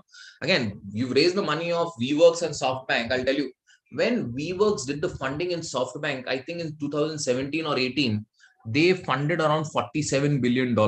So according to SoftBank, WeWorks was worth around $47 billion. Finally, Goldman Sachs did the pricing. So their IPO came in 2019, which was a big fiasco. And Goldman Sachs says that they're worth $65 billion. Finally, it all blew up. And finally, the price from 65 billion went down to 8 billion.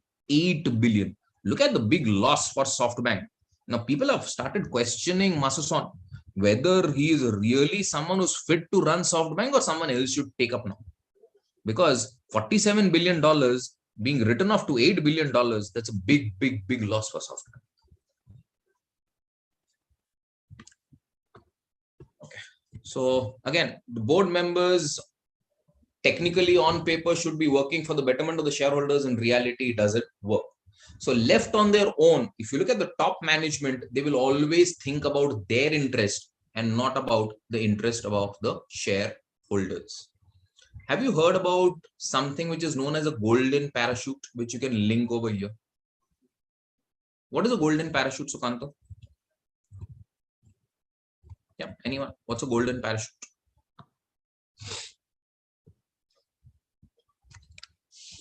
Safety protocol. A lot of people got to know about this term for the first time when Elon Musk was trying to acquire Twitter. Somebody had this golden parachute in Twitter. Look at the CEO of Twitter, Parag Agrawal.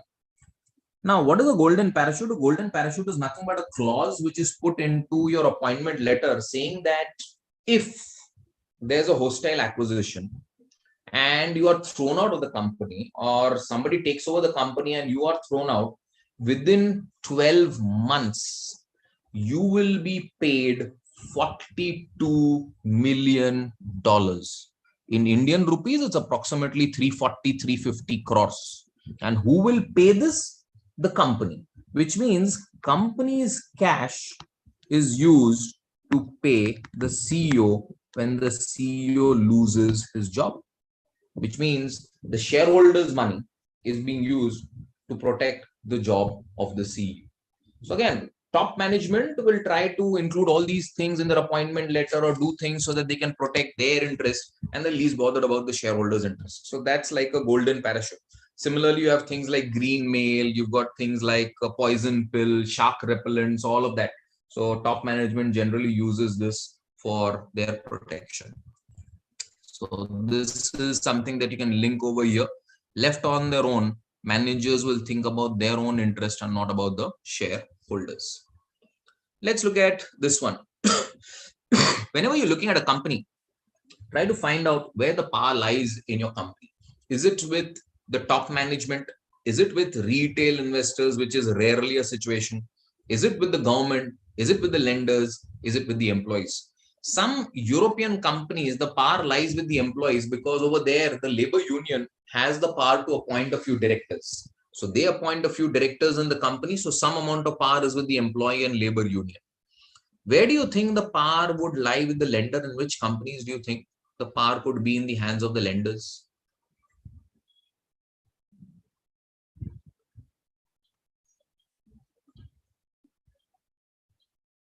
Yeah, anyone? Future group? Fine. Any company which generally has defaulted. So you go and take a loan and you end up defaulting. That is when the banks take over and they'll appoint the nominee directors and everything. And that is when banks will start exercising control on the company. So lenders will start exercising control on the company. I mean, either, so that's when you get liquidated and you take a lot of loan and you start defaulting. Government, look at a lot of Indian companies. On paper, you have a lot of public holding, but indirect influences by the government of India. Can you name one or two companies where you on a regular basis find a lot of government interference and the government will somehow tell the top management what is to be done? LIC. Any other company? Anyone?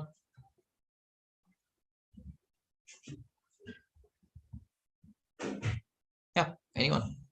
SBI.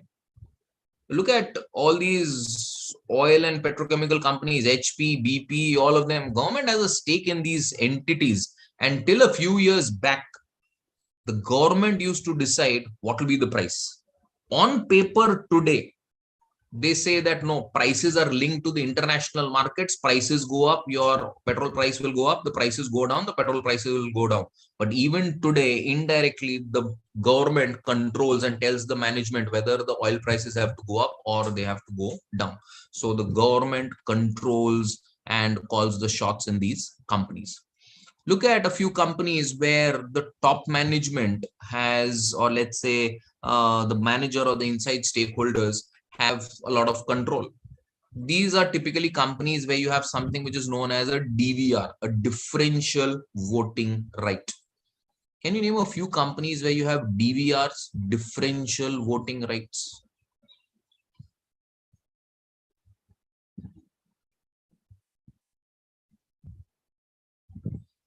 Facebook, great. So if you look at Facebook, Mark Zuckerberg, he has approximately, if I'm not wrong, 13 to 14% stake, but that gives him a voting power which is approximately 50%. So the power is totally skewed in towards, let's say, Mark Zuckerberg. He is the one who controls the company. Any other entity? Facebook, what else? Any other entity which has DVRs? Google. Google has 3 classes of shares. Leave aside 1 or 2, they've got 3 classes of shares. So fine, when they came up with their IPO in 2004, 2005, they got themselves listed on NASDAQ. That is when they had 2 classes of shares, A class and B class shares. So A class shares are held by the normal public, where each shareholder gets 1 voting rights. And B class shares are the ones which are typically held by the promoters. So they are the ones which are held by Page and Brin. And here, 1 share gives them 10 voting rights. So you have A class shares held by normal people like you and me, B class shares held by the promoters.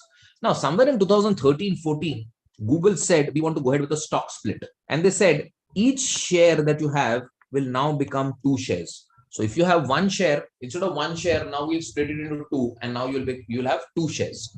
And that stock split was supposed to happen for A class shares. So let's assume that you have 100 shares over here, which means you have 100 voting rights. So now if there's a stock split, you will have 200 shares and you'll have 200 voting rights, which means on a proportionate basis, the power was getting tilted towards the A class shareholders if the stock split happened for A class shares, because now they'll have 200 voting rights. Initially, they had only 100 voting rights. Stock split wasn't happening for the B class shares.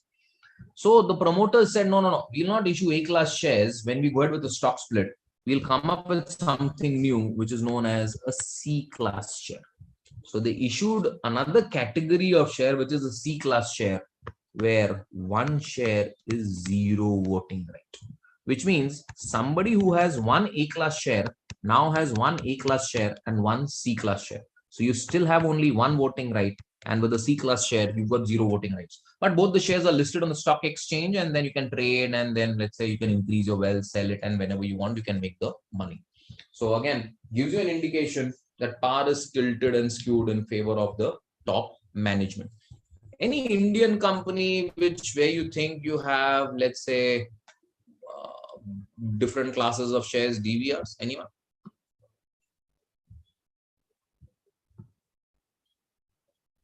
An Indian company which has DVRs, differential voting rights.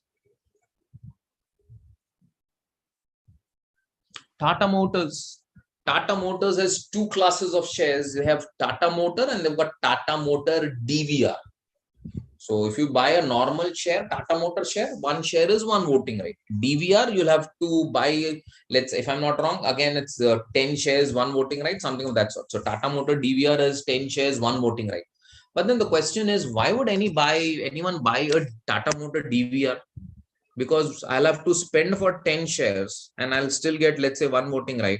Compared to that, if I buy one share, which is a normal share, I'll get one voting right. So why would I even buy a DVR? Yeah. Anyone? Why would anyone buy a DVR which has less voting rights?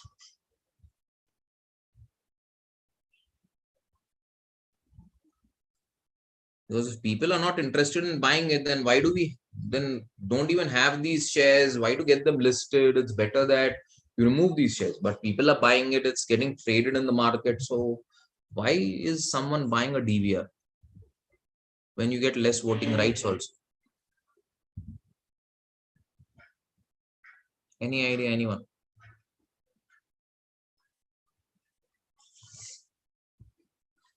Okay. If you look at a Tata Motor DVR, generally a Tata Motor DVR trades at a discount compared to a normal share. So, and this discount is anywhere between, let's say, 20 to 40%. Generally, historically, it's been in that range. So let's assume hypothetically the Tata Motors share, normal share is trading at 1,000 rupees. DVR would be trading anywhere between, let's say, 600 to 800 rupees. So I pay a lower price to get a share in Tata Motors. Second, we just discussed that normally retail investors don't go to the AGM and exercise the voting rights, which means whether I have one voting right or whether I have 100 voting right or whether I have zero voting right or I have less voting rights, it doesn't make a difference because you will not go and attend AGM. I will also not go and attend an AGM. So what is the point in going ahead for a normal share? I'm more than happy having a DVR where I have to buy 10 shares to get one voting rights. So that's another reason why a lot of people even prefer DVRs, because they know the reality and the truth. Retail investors have no influence on the top management. Their opinion may not be heard. Another reason is that these DVRs get a higher return in terms of dividend. So let's assume hypothetically that Tata Motors is giving a dividend of 10 rupees on a normal share. A DVR shareholder will get a higher dividend, which will be more than 10 rupees. So it could be 12 rupees, 14 rupees, 15 rupees, whatever it is, but a DVR shareholder gets a higher return.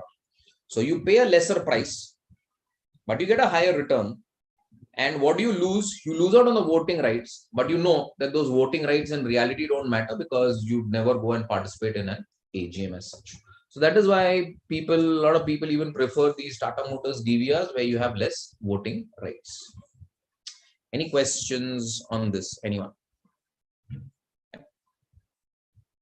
So pick up a company, and the moment you pick up a company and you find a DVR, be rest assured that the power is with the top management. Retail investors hardly have any say or control in this company. Look at companies like Baidu. Look at companies like, let's say, Alibaba or maybe Wale. All these companies. Control is with the top management. It's not with the retail investors like you and me. Yep. Any questions on this before we move to the next slide? And we start with time value of money.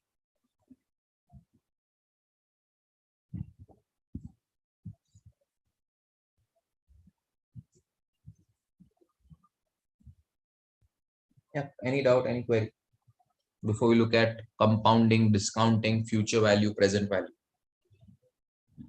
Okay, fine. Then let's look at the concept of TVM, which is time value of money.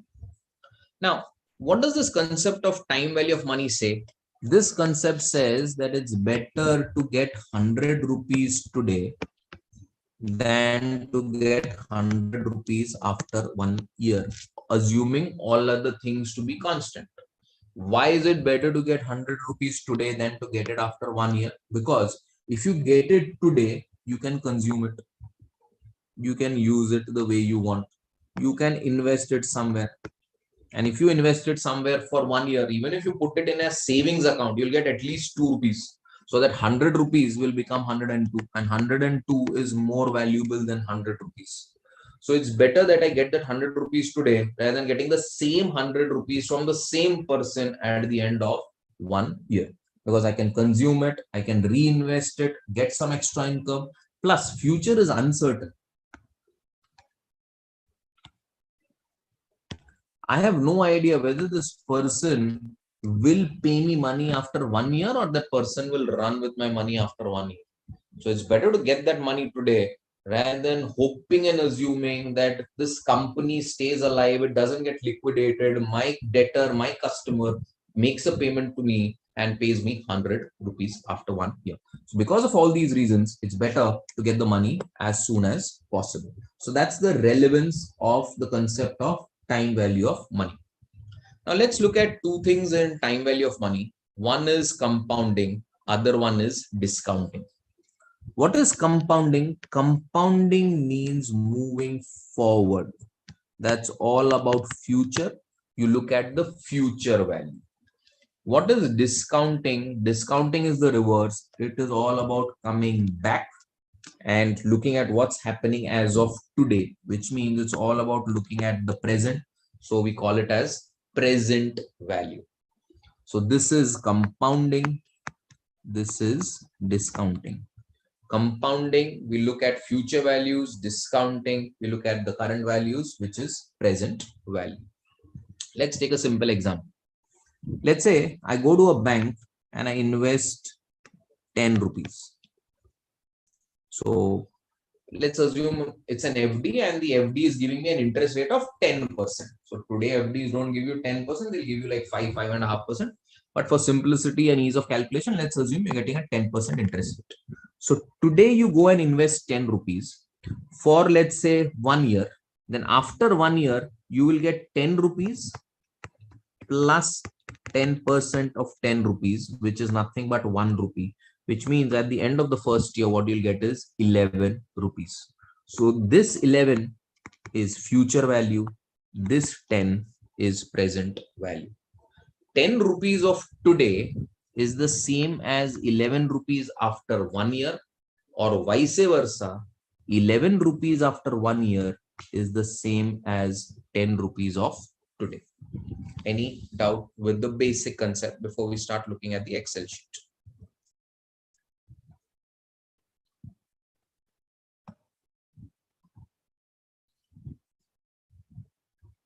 Any questions? You have the Excel sheet? You've received the Excel sheet or no? Yeah, batch. Yeah, fine. So if you have the Excel sheet, just open the Excel sheet. We'll just go through it. So over here, what I'm doing is I'm looking at a future value of a single amount. Now, what can happen is that either I invest 10 rupees and I just want to look at what's the future value of this 10 rupees, or I can have another instance where I invest money on a regular basis. I invest 10, 10, 10, 10, 10, and then I want to find out what's the future value. So if you are investing a regular amount at regular interval, that is known as annuity. So if you have money coming in or going out at regular intervals, then you call it as annuity. Otherwise, if it's just a one-time investment, then it's a normal investment. It's not an annuity. So over here, I'm not looking at annuity. I'm looking at the future value of a single investment that is being done. We'll look at annuities in the next session. So let's look at the first one. The first one says, invest 1,000 rupees for 3 years in a bank at 10%. You're supposed to calculate the future value. So one way is where I just do it mechanically, let's say on a piece of calculator. So I'll say, okay, I've got 1,000 rupees. This 1,000 rupees is invested for 3 years in a bank at 10%. So after 1 year, I'll get 10% interest, which means I'll get 100 rupees. So 1,000 rupees is the initial amount, plus 100 rupees is the investment amount, the interest. So after 1 year, I'll have 1,100. Then again, this 1,100 will get reinvested. So I'll have 1,100 rupees on which the banker will give me 10%, which means I'll get an interest of 110. So 110 rupees is the interest. 1,100 rupees is my investment, which means it will become 1,210. And then 1,210 again will get reinvested at 10%. So you'll get an interest of 121 plus your principal amount of 1,210. Put together, you'll get 1,331. So that is one way where I do it, let's say on a calculator, or I just do it on a sheet of paper and I say, okay, what will be the value at the end of first year, second year, third year, and I get an answer. Then I could do the same thing on an Excel, or I could do it using the table. So let's say I want to use the table. Have you got the tables? You have these tables with you, batch? Okay, fine. So now let's look at these tables. Now, what does this table tell me future value? It tells me that if you have 1 rupee, what will be the future value of this 1 rupee after these many years at this percentage? So now if I look at my question, what is my question? I want to find out the future value after 3 years at 10%. So I'll go to the third year, which is this one, and I'll go to 10%, which is this one, and I'll find out where they interlock. So they interlock over here, and I get a figure of 1.3310.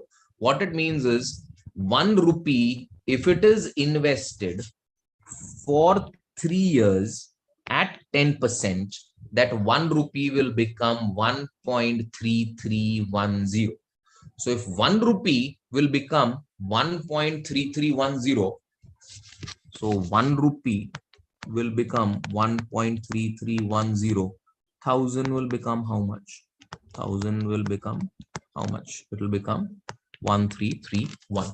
So again, using a table, it's a little shortcut. You don't have to do it for the first year, second year, third year.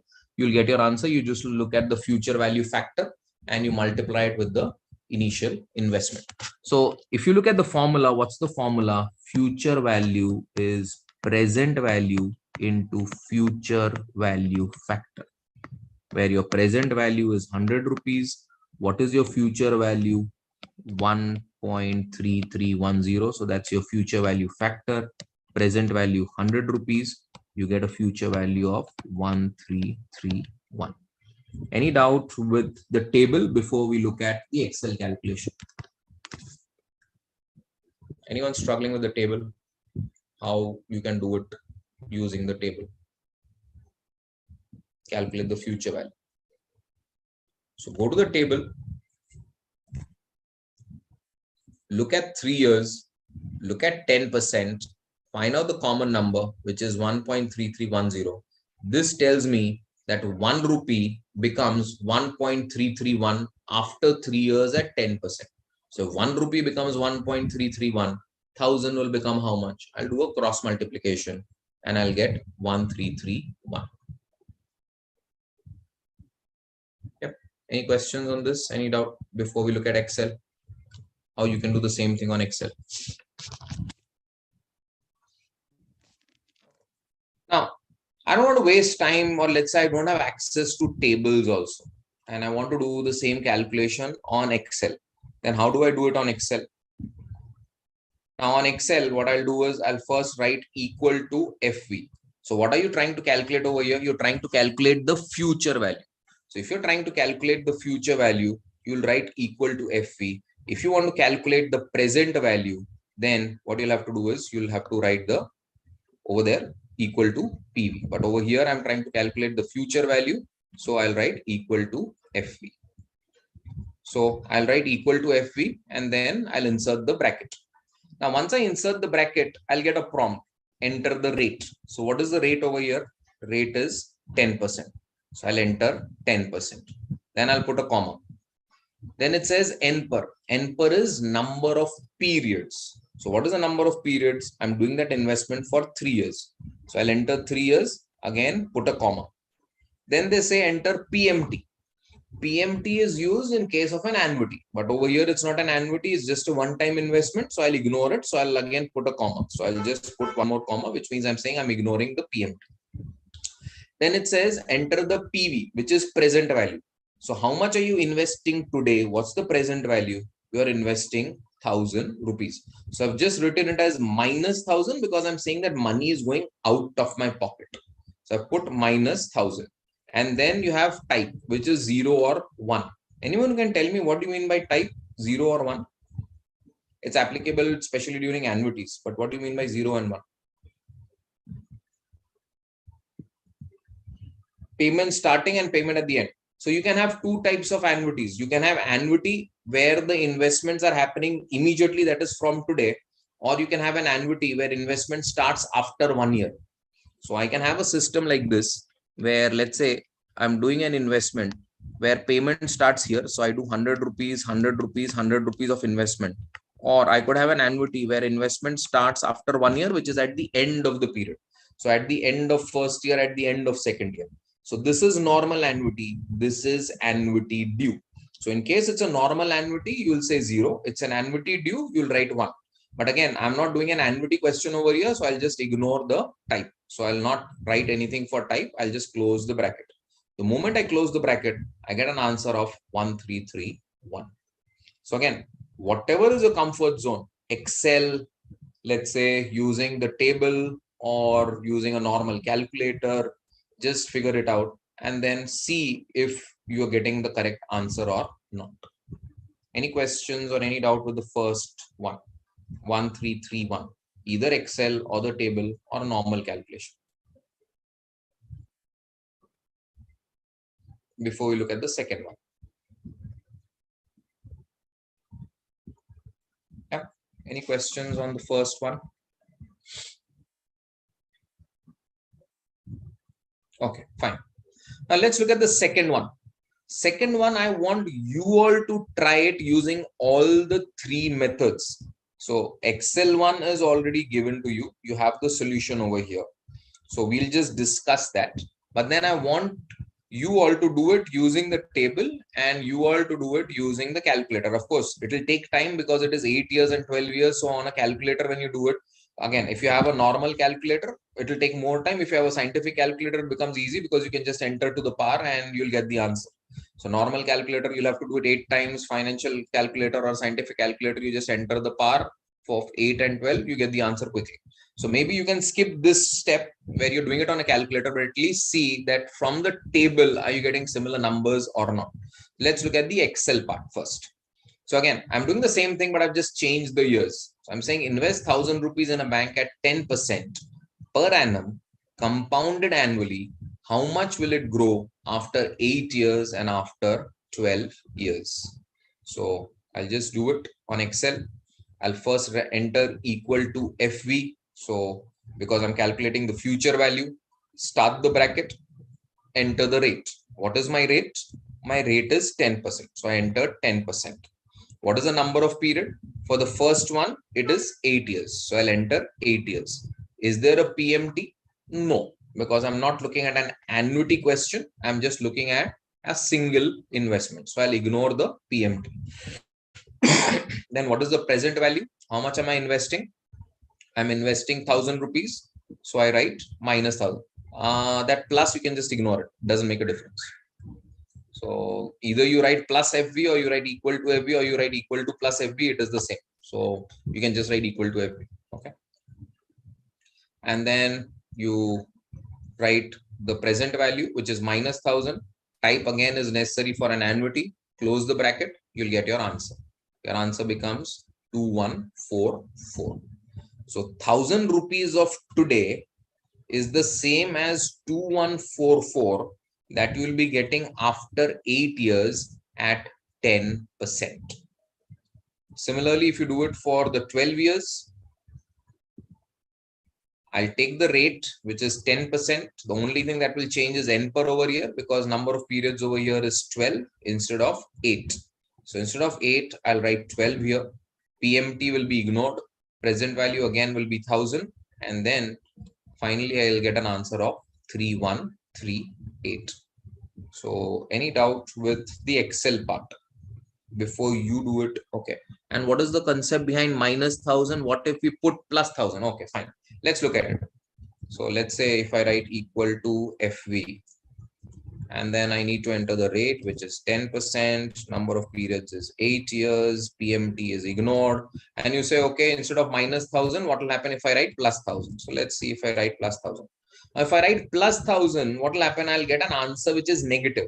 So I'll not get 2144. I'll get an answer which is minus 2144. See, I'll get an answer which is minus 2144. So for me, from an understanding point of view, I'll say when I'm investing, money is going out. So I'm putting a negative sign to show it as an outflow. And at the end of the 8th year, money is coming in. So I want to show it as an inflow. So I want to show it as a positive number. But if you feel no, you are comfortable, then it's fine. You write a positive number over there, you'll get a negative number over here. But don't confuse this negative number as a loss or as an outflow. This is an inflow. This is the money that you'll get at the end of the 8th year.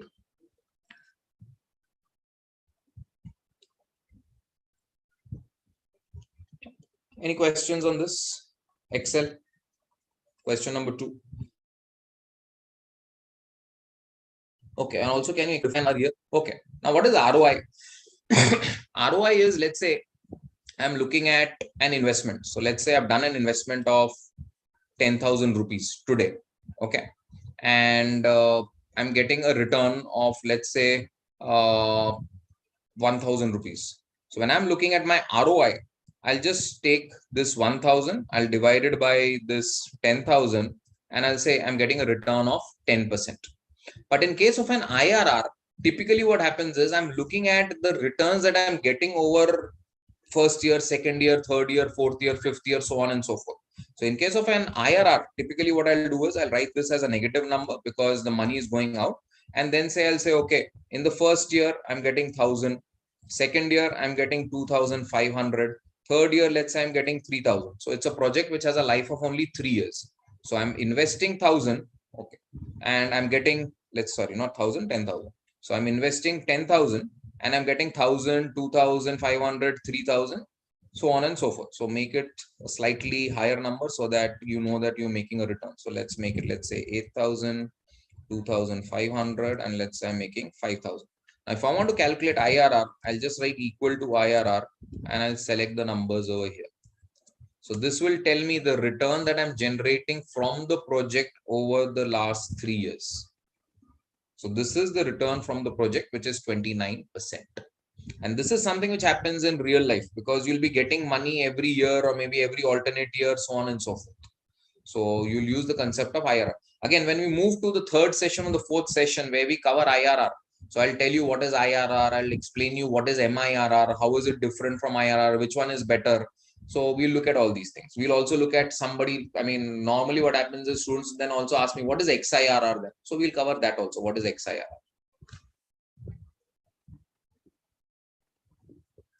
Yeah, see if you're getting these same numbers with the table for 8 years and 12 years. So go to the table and see for 8 years, what is happening?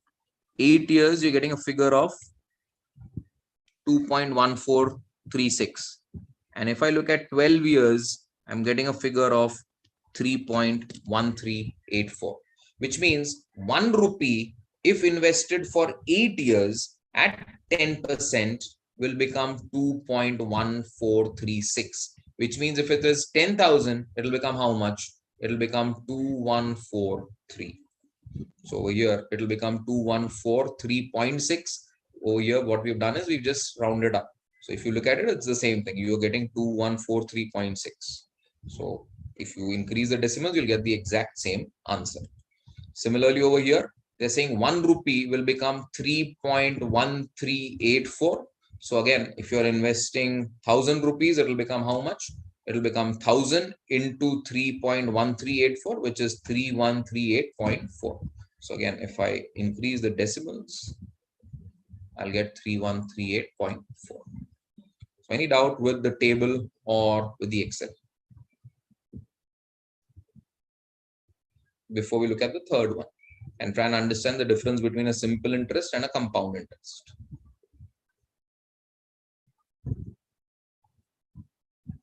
Yeah. Can we move to the third one? So we'll just look at third and the fourth and then we'll end it. Yeah. Can we move to the third one, batch? Okay, fine. Let's look at the third one. Third one says you're investing 1,000 rupees at 10% for 4 years, and one bank is offering you an interest on the basis of simple interest. Other one is giving you compound interest. What will be the future value? Anyone who can tell me what's the difference between simple interest and compound interest? Yeah, what's the difference between simple interest and compound interest? Anyone? What's some idea? Simple interest, compound interest. Compound interest is where you get interest on interest. Simple interest is where you get interest only on the initial investment. So let's look at it. So in case of a simple interest, what will happen? I'll invest 1,000 rupees. And each year, the banker is saying he'll give me 10%. So I'll get 10% on 1,000. Next year, again, I'll get 10% on 1,000. Then again, I'll get 10% on 1,000. And again, I'll get 10% on 1,000. Which means I'll get 100 rupees, 100 rupees, 100 rupees, 100 rupees each year. Put together, what I get is 400 rupees of interest. So 1,000 rupees of investment, 400 rupees of investment, put together, that will become 1,400. So in case of simple interest, you get interest on the initial investment. That's it. But in case of a compound interest, what will happen? 1,000 rupees for the first year, you get 10%, which means you get 100 plus your initial investment is 1,000, which means at the end of first year, your total investment now becomes 1,100. Next year, the banker will give you 10% on 1,100 and not 10% on 1,000. So you'll get interest not only on your initial investment, but you'll also get interest on the interest that you've earned in the previous year. So again, if you do this, you'll get the interest which comes as 110.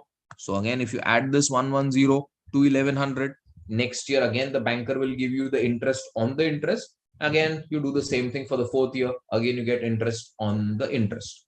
So if you look at the total final value that you get, in case of a compound interest, the amount that you get at the end of the fourth year is 1,464. But in case of a simple interest, the amount that you get is 1,400. So if you are given an option, should you choose simple interest or compound interest for an investment? Prefer compound interest. Reverse, if you're taking a loan, somebody says, should I charge you simple interest or compound interest? Please tell them charge simple interest. But the problem is no bank will be ready to charge you simple interest. They'll always charge you compound interest. So when you take a loan, again, it's compound interest. When you do investments, it's again compound interest. So in finance, unless and until specified, you generally follow compound interest unless and until they tell you clearly that no, this company or this bank is following simple interest. Absence of information, I'll always assume it's compounding which is happening and not a simple interest. So any doubt with question number 3? Anyone?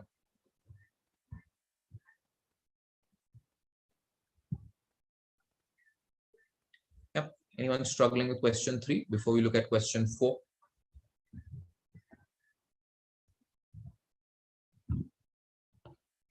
So again, if you look at question 3, you can calculate the same thing. You use future value, and for future, after you get your future value, enter the rate and per PMT present value and type, and you'll get the answer as 1,464.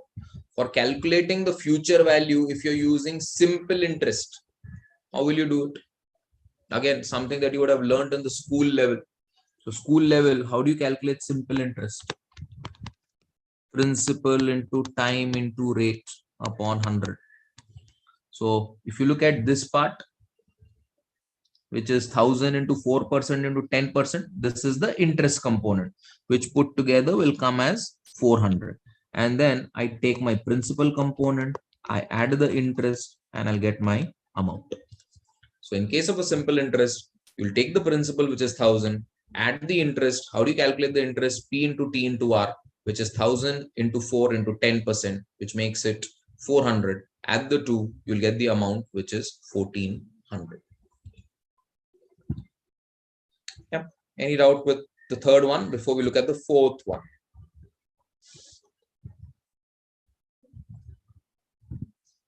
Yep. Any doubt with the third one, or we move to the fourth one? Okay, fine. Then let's look at the fourth one. In the fourth one, again, normally a lot of people need and use this concept in the day-to-day life also, where they try and see how much time will it take for them to double the money. Now, a shortcut for this, anyone who knows a shortcut for this, for doubling money? Generally, so a lot of people normally don't look at how many years will it take for you to triple the money or quadruple the money, but a lot of people normally look at it as how much time does it take for you to double the money. Is there a shortcut or something that I can use to get an answer mentally? It may not be as accurate as something that you do on Excel, but it will be close enough. Yep. Anyone? It's a formula of 72 by R. That will tell you the time which is taken for you to double the money. So take 72 in the numerator and divide it by the rate of interest. So let's say over here they're saying, in what time will 100 rupees double if rate of interest is 10%? So I want an approximate answer. I'll take 72 by 10. So 72 by 10, which gives me 7.2 years. So an approximate answer is that in 7.2 years, my money will double. Similarly, let's say if the interest rate is, let's say 9%, then this will become 8 years. So lower the interest rate, more time you'll take to double the money, and higher the interest rate, lower will be the time that you'll take to double your money. But let's say I'm not too comfortable with the shortcut. I want an accurate answer. So if you want an accurate answer, then how do you do it on Excel? On Excel, you'll use the formula of equal to n per, because n per tells you the number of periods, how much time it is taken. So I'll enter equal to n per and then insert the bracket. Once you insert the bracket, again, you get a prompt as to what all has to be entered. You enter the rate. So what is the rate? 10%. PMT. PMT is used in case of annuity. Over here there's only one investment. So I'll just ignore the PMT, which is the annuity. Then equal to present value. What is my present value? I'm investing 100 rupees. So I'll write minus 100 because I'm investing 100 rupees. What is my future value? I want the money to double. So what will be the future value? Future value will become 200. So I'll write 200. Type again, I'll ignore it, generally used in case of an annuity. So, and finally you close the bracket and you press an enter, you get an answer of 7.27. So an approximate answer was 7.2 years. A more accurate answer is 7.272541 years. Okay. So that's how you get a fair idea as to when your money will double. Yep. Any doubt, any questions on whatever we've done today? Next lecture, we'll continue with present value, future value, and we'll look at other different types of questions such as annuity, annuity due, perpetuity, so on and so forth. Any questions, anyone? Any clarification, any doubt, any query? Please fill the feedback form because I think, yeah, it was sent around 15 minutes back. So it's in the chat. Just fill it up before you leave it on.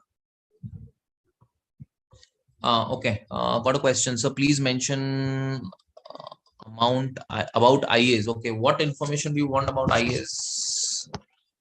I mean, the IAs you already know, right? That the first IA will be on which topics, second IA will be on which topics, so on and so forth.